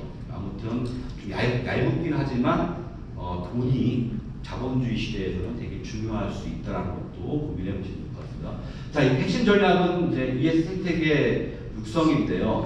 1, 2, 3, 4, 5가 있어요. 그 중에 하나가 공시제도, 두 번째는 중도 중견기업 지원. 자세하게 보세요. 내용을 그냥 꼼꼼하게 보시면 다 적어놨어요. 거기다가 자료를 재구성해서 받았으니까 각각의 뭘 하겠다라는 것이 다 들어가 있어요.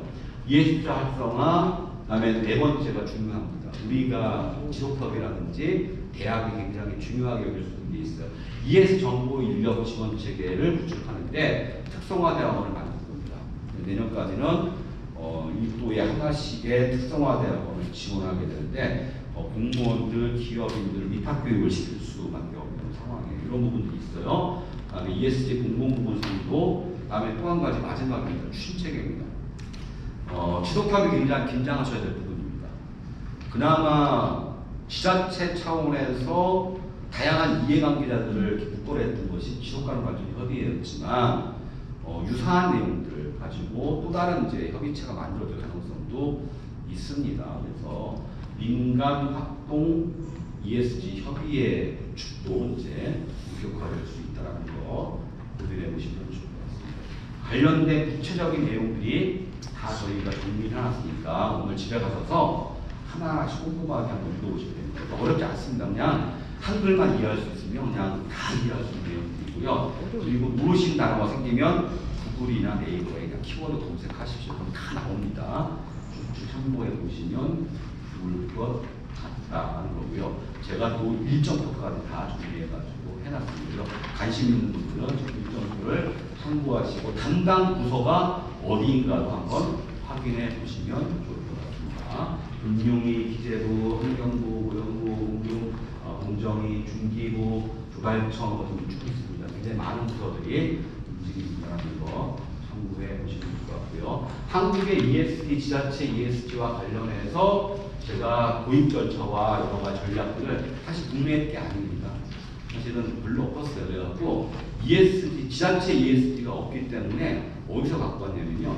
그리고 이따가 보시겠지만은 이것도 마찬가지로 캐나다 지자체 거를 제가 뺏겨온 겁니다.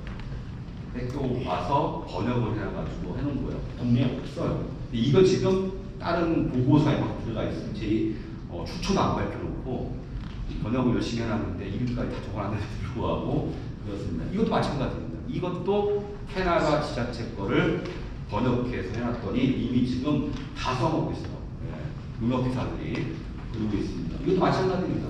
지자체 ESG가 무엇을 할 것인가를 네 가지를 가지고 나눠. 이것도 캐나다 겁니다. 그것도 마찬가지로 1번부터 18번까지가 있습니다. 이건 하시면 됩니다. 지자체 ESG에서 하시면 되는데 이것도 마찬가지로 지금 막 흩어다니고 있어요.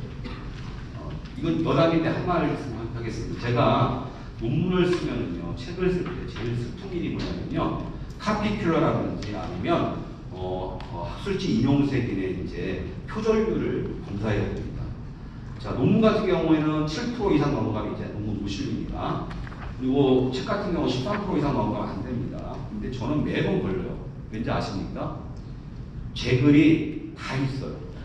전국 지속가능발전협의회부터 해가지고 칼럼에 보면 다 제 글이에요. 그런데 거의 많은 부분이 인용을 해주신 적이 없어요. 논문에도 확인했어요. 제가 요즘에 뭘 고민하는지 아십니까? 이러다가 한 1, 2년 후에 좀 이제 학교를 정리하고 이제 표절 관련해서 고소고발을 해서 살까 이런 생각을 하고 있습니다. 어쨌든 참고해 보시면은요. 자, 지자체는 뭘 할 것인지 18개 나와 있으니까 보시면 될 것 같습니다.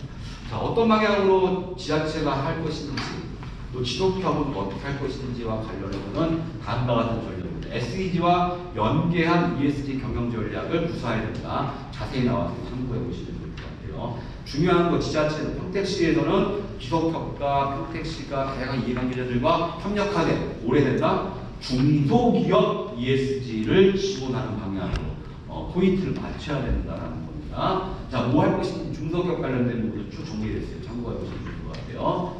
넘어가고. 그러니까 중요한 것은 제도화와 소통 전략을 가져야 된다는 겁니다. 그래서 중요한 것은 중앙정부와 광역지자체와 그리고 기초지자체가 상호 연계된 전략을 구사해야 할 필요가 있다는 걸 말씀드리고 싶습니다. 그리고 정보 플랫폼을 구축하는 게 되게 중요하다. 이건 제가 만든 게 아니기 때문에 분명히 표시해놨습니다. 지금 금융위원회에서 만든 거예요.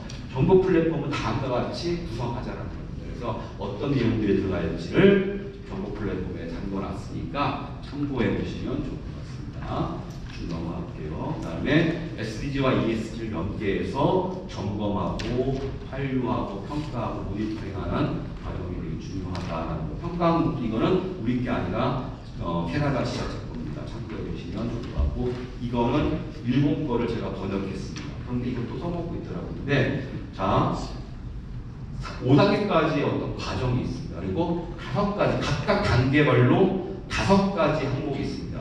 일본 애들이 굉장히 잘하는 게 항목별 점수를 매겨가지고 이걸 토탈로 해서 우리의 ESG, SD, 현실, 앞으로의 과제들을 담는다는 겁니다. 이 내용을 한번 참고해 보시면 좋을 것 같고요. 이 내용도 다 지답을 해놨으니까 참고해 보시면 좋을 것 같습니다. 자, 중요합니다.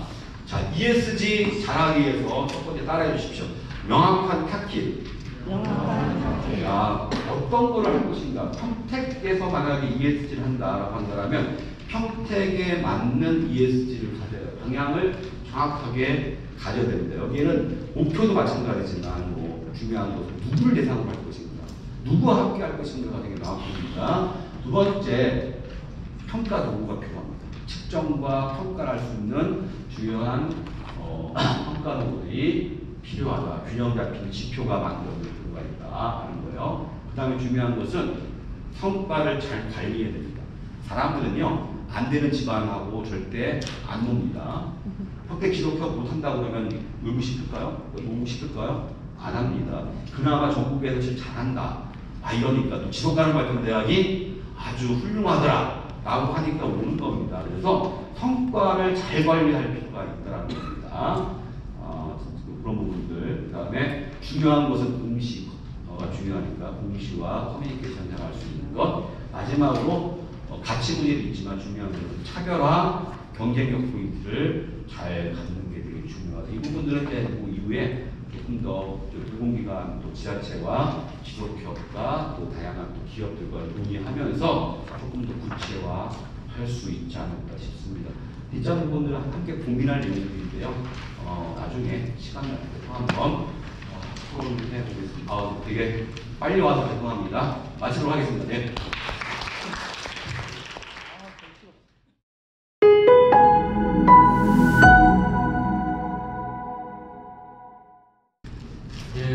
시간이 많이 들었죠. 그래서 오늘 이제 SDG, ESG를 두 가지 주제를 다 다루다 보니까 그런 것 같습니다. 근데 우리 오늘 함께 토론해 주실 선생님에 대해서 조금만 더 설명을 해드릴게요.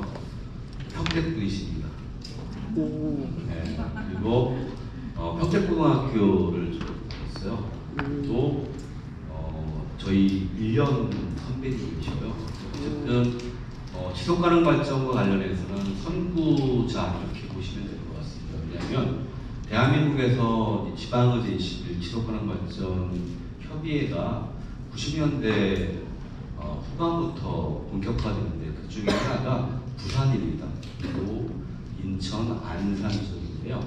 안산 지역 지속가능 발전 협의회 지금 그 전신이 있는데 지금은 이제 안산 지속가능 발전 협의회 거기에 사무국장님 하셨고, 그리고 경기도 지속가능 발전 협의회 이제 전신이라고 할 수 있는 푸른경기 21에 또 사무처장님을 하셨고요. 그리고 현재 ESG 코리아 경기도를 책임지시는 분이십니다. 그리고 약간 하나 더 붙이면요, 대학교 잘 나가셨습니다.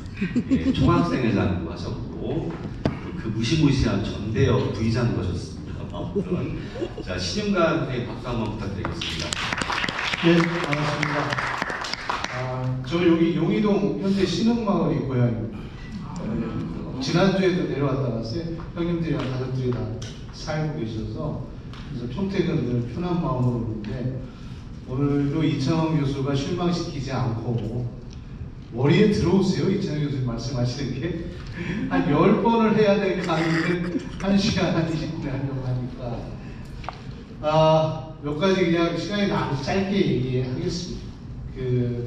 이찬혁 교수님은 뭐 평택의 자산이기도 하고 이런 SDG나 이론적으로는 국내에 가장 많은 해박한 지식을 가지고 계신 분이고요. 그래서 실은 저는 현장에서 이 일을 조직하고 이걸 활용해서 어떻게 좋은 사회를 만들까 이런 걸 지난 한 20년 동안 고민하고 있는 사람이에요. 그래서 오늘 이창원 교수가 설명한 거를 기업이 됐든 공공기관이 됐든 10% 정도만 하면 잘하는 거다 이렇게 생각을 하고 여러 가지 이제 현장에서 어떤 고민이 필요한가 또 여러분들이 다 시민이시니까 시민으로서는 어떤 고민이 필요한가. 최근에 저는 ESG 교육은 어른들은 잘 안 갑니다.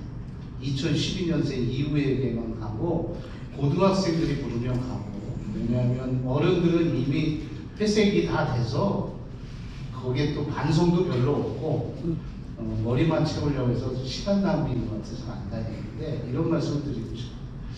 하나는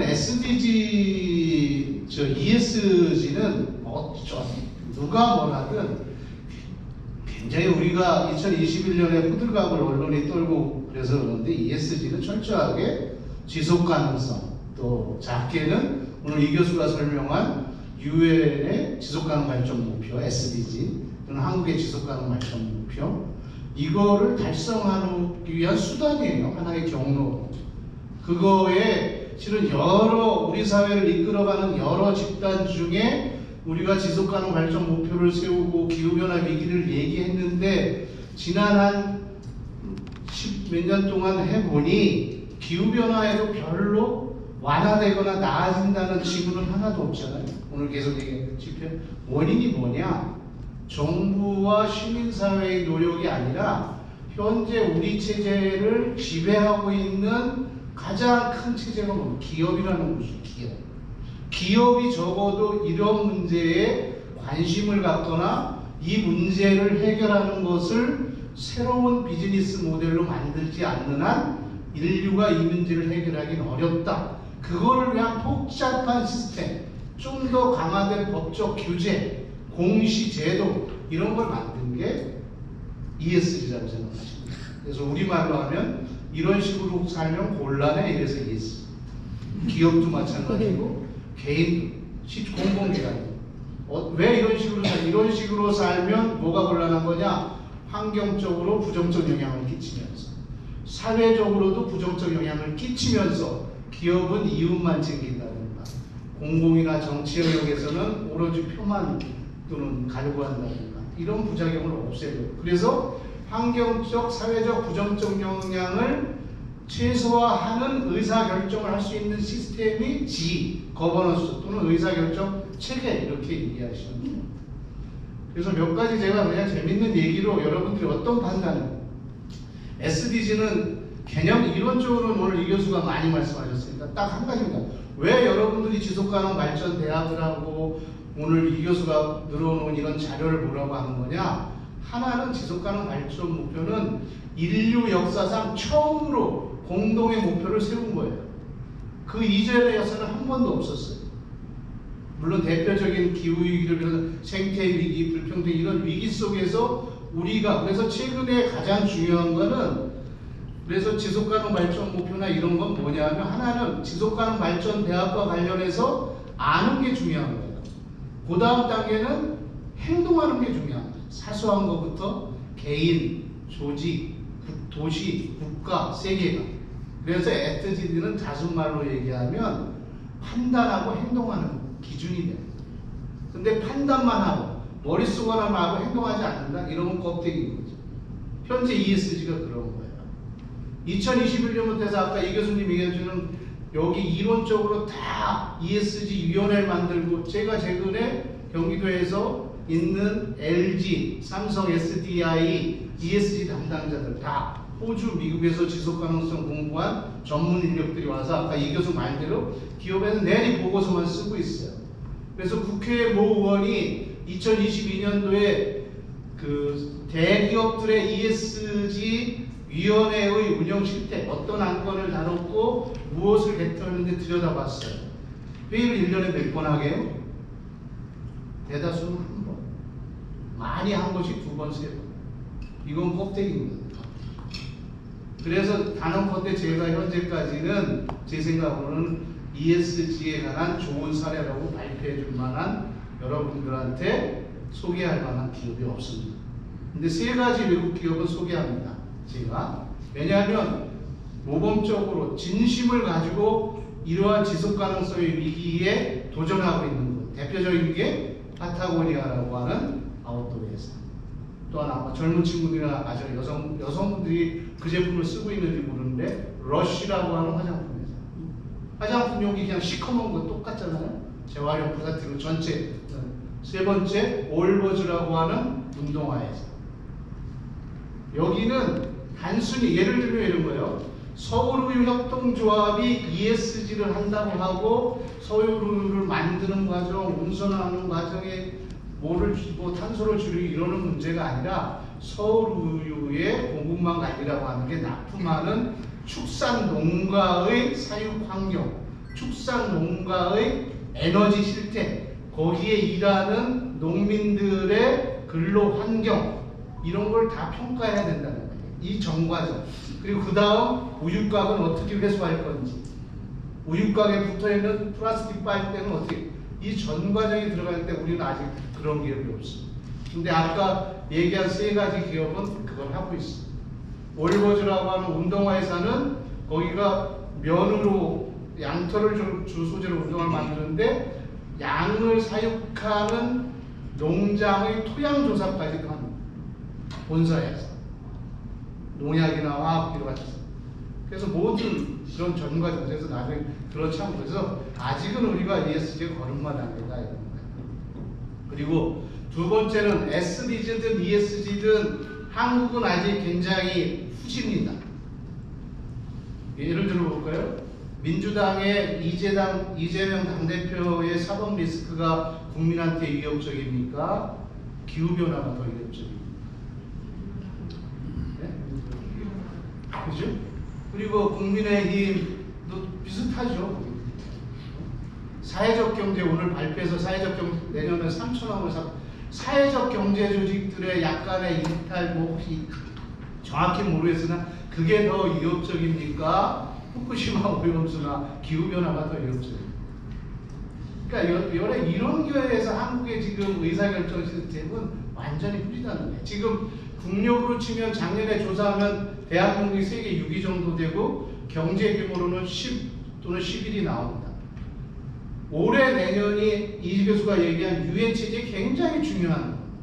올해는 9월에 다음 달에 SDG에 대한 세계 정상회의 중간평가 얘기한 거 있습니다. 그리고 내년도 9월에는 유엔이 지금 아까 유엔 설명을 쫙 했는데 지금까지 협약하고 공고사항을 했는데 이걸로 안 되니까 지난 20년 동안 계속 논의된 세계정부 어떻게 보면 무소불위의 권력을 유엔 사무총장한테 주는 거예요. 기후변화에 이산화탄소 배출을 억제하지 못하는 국가를 강제로 할 수 있는 권한까지. 그런 어떤 미래를 위한 협약이라고 하는 큰 주제. 그래서 유엔 세계 정부에 대한 강화된 권력, 이런 중요한 결정을 위한 논의와 회의가 내년에. 근데 이 2가지 회의에 한국이 모이지 않아요. 세계 6위의 국가들. 그러면 실은 경제적으로 선진국이라 할 수 있지만 굉장히, 근데 어느 정치, 여야 누구를 비롯하고 정치인들이 이 문제에 대해서 천착하지 않습니다. 이게 현재 있어요. 자, 여기까지 전체 2가지, 몇 가지. 하나는 SDG와 ESG 한국의 희망적인 것은 우리는 IT 인프라가 굉장히 있다. 여기 지속협도 있고 정부가 SDG와 ESG를 위해서 할 일은 아까 뭐 생태계 이런 게 아니라 그거를 잘 좋은 정책을 하고 더 중요한 거는 정부와 지속협이 해야 할 일은 시민이 기업들이 이걸 잘 이행하도록 좋은 동기부여를 만들어주는 겁니다. 대표적인 게 여러분들 삼성 스마트폰 쓰시는 분 지금 삼성의 기본 앱으로 깔리는 거에 삼성 글로벌 골이라는 것을 써보셨어요? 지속가능 발전 목표 유엔의 16가지 17개의 목표별로 내가 광고를 보면 12원, 46원 후원할 수 있는 곳이에요. 나는 이런 인프라, 그러니까 예를 들면 그런 체계를 평택시가 지속협의랑 만드는 거예요. 아까 지표에서 이 교수가 뭐라고 그랬어요? 중요한 거는 이 지표를 이행할 지정관리자를 두는 지표야 됩니다. 누가 이걸 이행할 거예요? 근데 지난 20, 30년 동안 한국은 이 교수가 열심히 SDG를 얘기했지만 정부는 둘째치고 시민사회단체 어느 한 곳도 우리 단체는 UN SDG의 몇 지표를 이행하는 단체이다라고 홈페이지 전면에 거는 단체가 없습니다. 다 껍데기 말로만 하는 거예요. ESG도 좀 그렇게 나오고. 근데 이런 거를 그런 IT 기반에서 단체들이 나는 빈곤 퇴치, 일본 목표를 이해하는 단체다 하고 시민들이 거기에 벌써 기부하고 이런 거를 IT 기반의 앱 기반으로 하면 저는 그거에 훨씬 빨리 갈 거라고. 지금 ESG도 마찬가지예요. ESG도 IT 기술과 접목해서 아까 중소기업 이 교수가 얘기했지만 지금 자가진단 체크리스트에 저희가 뭐를 지금 장착했느냐 하면 환경 안전 경영 담자들이 중소기업에서 하는데 굉장히 규제가 복잡해요. 하나. 그래서 지난 10년간의 경기도에 단속된 빅데이터를 ESG 자가진단 체크리스트에 붙여줬어요. 그래서 환경 쪽에 언제는 뭘 보고를 해야 되고 뭘 서류를 준비해야 되는데 이걸 안 했을 때 기업이 어떤 처분을 받았는지 이걸 쫙 담당자가 사이트에 들어가서 할 수 있어요. 그래서 지금 그거를 경기도 경제과학진흥원이 자가진단 체크리스트를 하고 있고 또 IBK 기업은행이 자기 거래은행들을 하고 있어요. 그러니까 이런 것들이 저는 중소기업을 훨씬 더 쉽게 촉진할 수 있다는 거예요. 그러니까 여기 단체의 대표적인 단체들도 이걸 공식을 너무 복잡하게 크게는 알잖아요. 환경, 사회, 거기 어떤 요소가 있다는 거. 그거 그냥 엑셀이나 한글 파일로 만드셔도 돼요. 연말 그래서 총회보고서에 우리 조직의 ESG 보고를 하는 거예요. 우리가 환경 쪽에 이산화탄소 배출 직원들의 탄소 발자국 이런 계산기가 다 있으니까 쭉 계속 계산해보고 데이터를 생산할 수 없는 건 없다라고 표시하고 그럼 이 데이터를 만들어야 이걸 그냥 쭉 목록화 한번 해보는 거예요. 우리가 요새 제가 단체들 가끔 예를 들면 지금 복사기에는 몇 장을 하루에 쓰는지 다 계수하는 장치가 다 있습니다. 그래서 우리 단체에서 종이를 얼마나 쓰는지 그걸 쭉 계산하고 관련 그런 거 안 했거든요. 이게 환경적인 측면으로. 그래서 너무 어렵게만 제도 할 게 아니라 이런 IT하고 간편한 방법으로 현재 우리 시점에서 할 수 있는 것부터 시작하는 게 ESG의 시작이다. 자, 이제 마지막으로 여러분들이 평택시가 저도 가끔 인용을 합니다만 앞으로 2030까지 성장할 도시 세계 20대 도시에 대한민국 이쪽 아시아에서는 유일하고 화성시하고 평택시가 들어갔습니다. 물론 아마 이런 기업 유치가 돼요. 그러면 이게 나는 평택시가 제 고향이거든 이게 지속가능 평택하고 어떤 관련이 있나 이런 생각을 많이 하게 됩니다. 그럼 시민들이 어떤 평가를 가지고 지속가능 발전 대학을 하고 어떤 걸 하는 담배꽁초와 ESG에 대해서 이야기해요. 담배꽁초. 평택이 지금 몇만 정도 되는 인구가? 58만. 50만이면 담배 피시는 분들 때문에 담배세로 한 300억에서 400억 정도 들어오겠네요. 지방세수로. 복지 예산에 충당되고 있죠. 담배 피시는 분들 때문에. 그러면 담배에 대한 ESG 평가를 한번 해보자요. 하나, 환경적으로 간접 흡연의 문제가 있고 미세 플라스틱이 있는 버려지는 꽁초의 문제가 있어요. 그죠? S쪽으로는 그런 주변의 건강 문제들 그런데 S에 긍정적인 영향이 있어요. 담배를 피움으로써 평택시 복지 예산을 늘려줘요.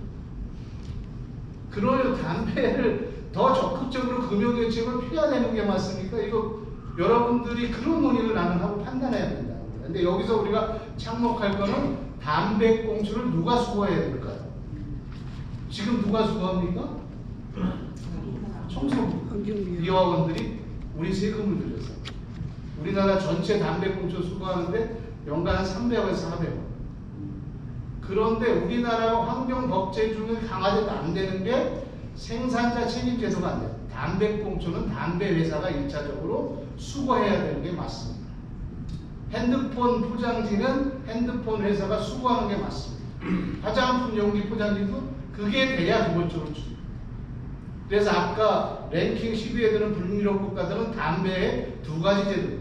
하나는 담배 회사가 꽁초를 수거하도록, 또 하나는 담배 가격에 아예 담배 꽁초 보증금을 소비자가 내도록 꽁초를 가져오면 환불해주는 이런 것도 있습니다.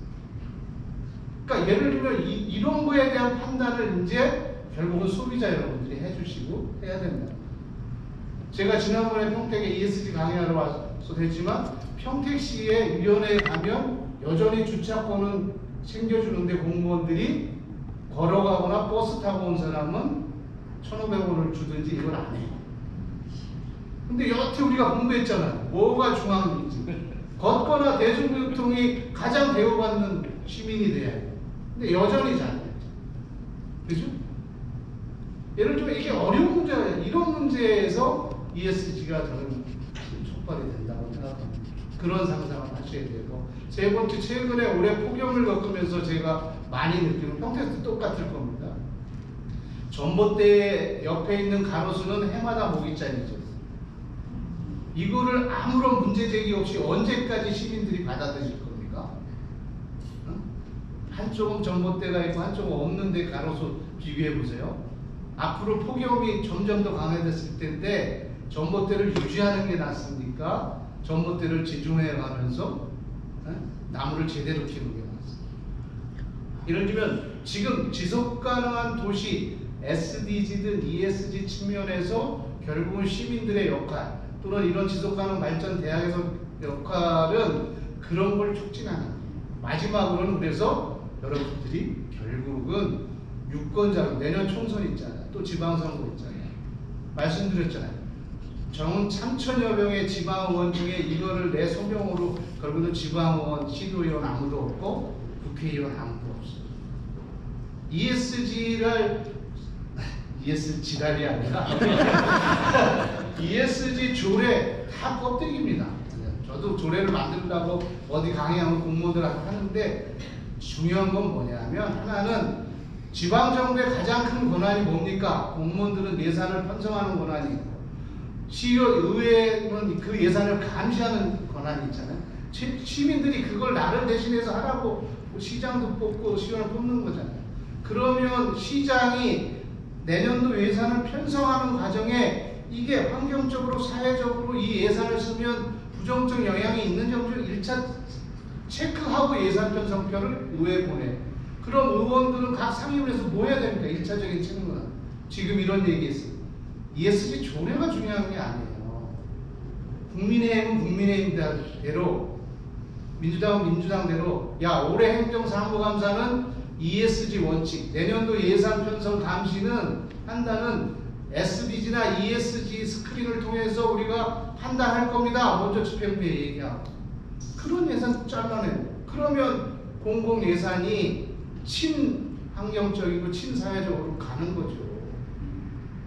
무슨 지속적이고 다음 캠페인 한다 되는 게 아니에요. 그러면 예를 들면 우리가 트랜스포밍 세계를 위한 우리의 전환이라고 해. 전환 바꾸자 이게 되는 겁니다.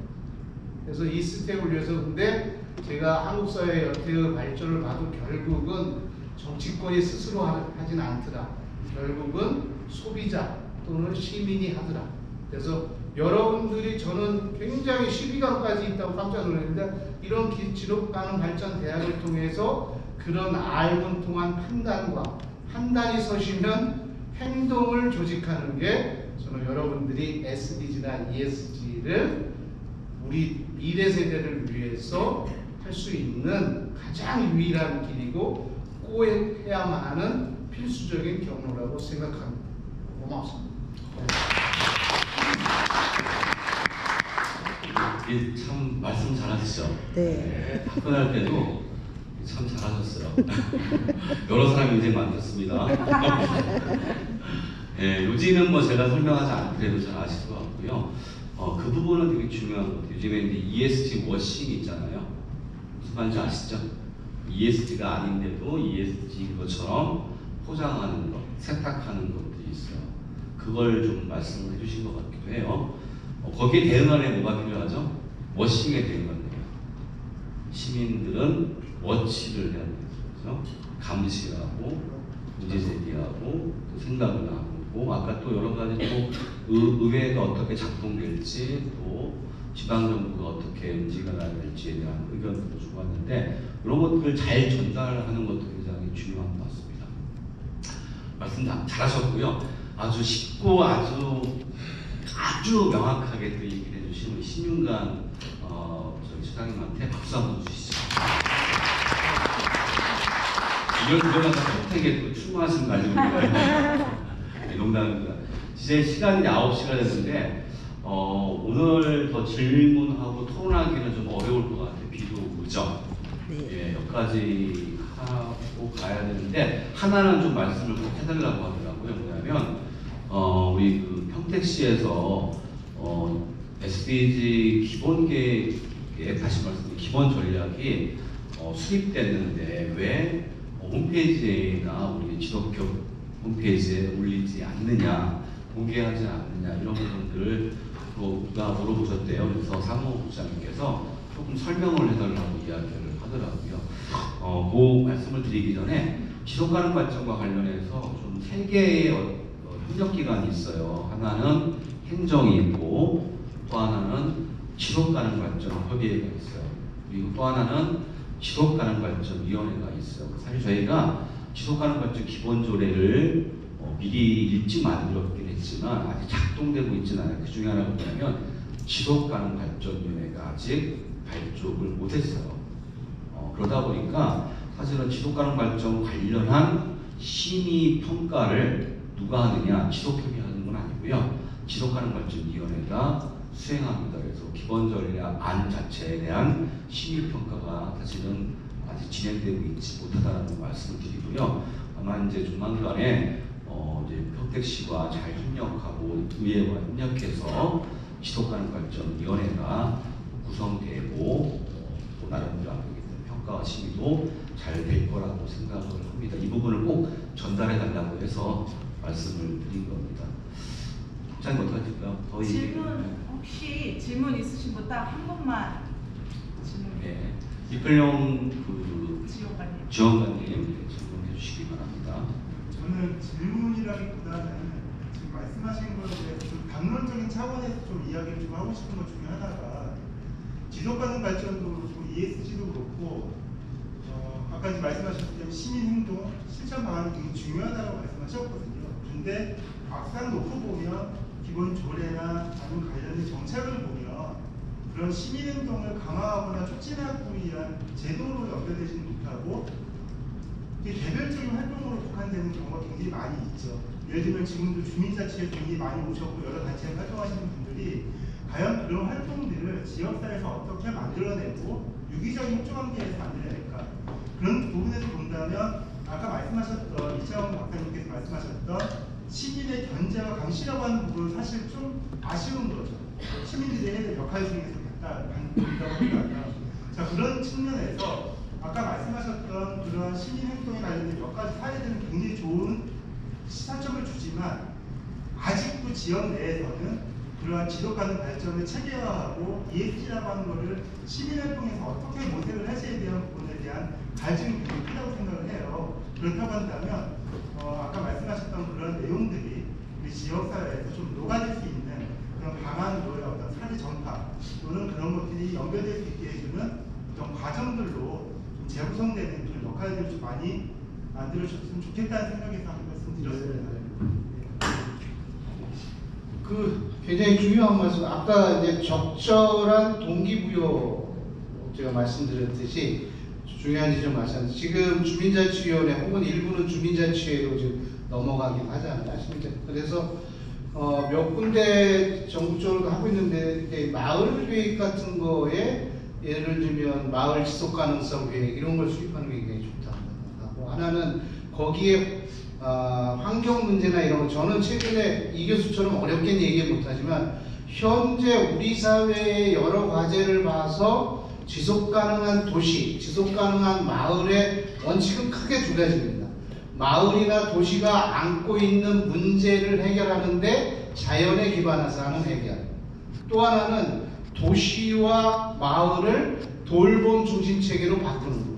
이게 딱 지금 우리 한국 사회의 지속 가능한 도시, 지속 가능한 국가의 비전입니다. 그래서 이 두 가지를 어떻게 실현할 거냐. 그래서 예를 들면 지역의 쓰레기 문제, 요새 자원순환 마을 이런 거 그런 거에 있어서 최근에 이미 상업적으로는 일종의 마일리지, 리워드 시스템 같은 게 굉장히 많이 보편화됐잖아요. 우리 젊은 고등학생들 그런 거 다 일일이 챙겨서 소비 활동도 하고 하잖아요.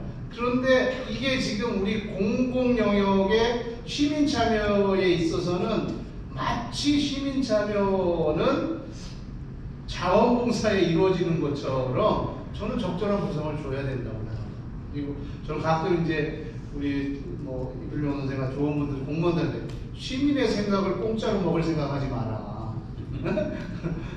주민자치위원회든 무슨 공청회든 이런 게 오는데 그래서 나는 그러한 적정한 동기부여 시스템 이런 것들을 우리 지금 기술적으로 얼마든지 구현이 가능합니다. 그래서 그걸 어떤 공공의 그런 시스템을 만드는 것들이 어쨌든 그런 걸 촉진하는 그래서 아까 계속 시민의 참여, 시민의 감시 뭐 이런 거에 있어서 나는 굉장히 중요한 저기를 만들 거다 이런 생각 같습니다.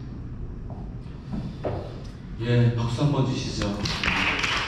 할 얘기들은 굉장히 많을 것 같아요. 그리고 또 지역 차원에서도 여러 단위에서 논의도 진행됩니다. 아마 이제 미리 좀 말씀을 드리면 8월 28일 날 신윤관 선생님도 오십니다. 그때 이제 그 평택시 의회에서 평택시 지자체 ESG 활성화 방안 관련한 연구 영역이 있는데요. 중간 보고회가 있습니다. 저 참여하고 신윤관이 참여할 거고요. 30일에는 이 자리에서 만들어졌죠. 또 평택시 SDG, ESG 포럼이 전체 회원 모임들을 갖고 하반기 지역에서 실행할 이제 사업부에 대한 논의들도 진행을 합니다. 많은 부분들 움직임들이 있으니까요. 우리 그 선생님들도 많이 참여하시고 관심을 가져주셨으면 좋겠습니다. 일단 우리 그 토론은 여기서 마쳐도 되겠죠? 네. 수고하셨습니다. 네.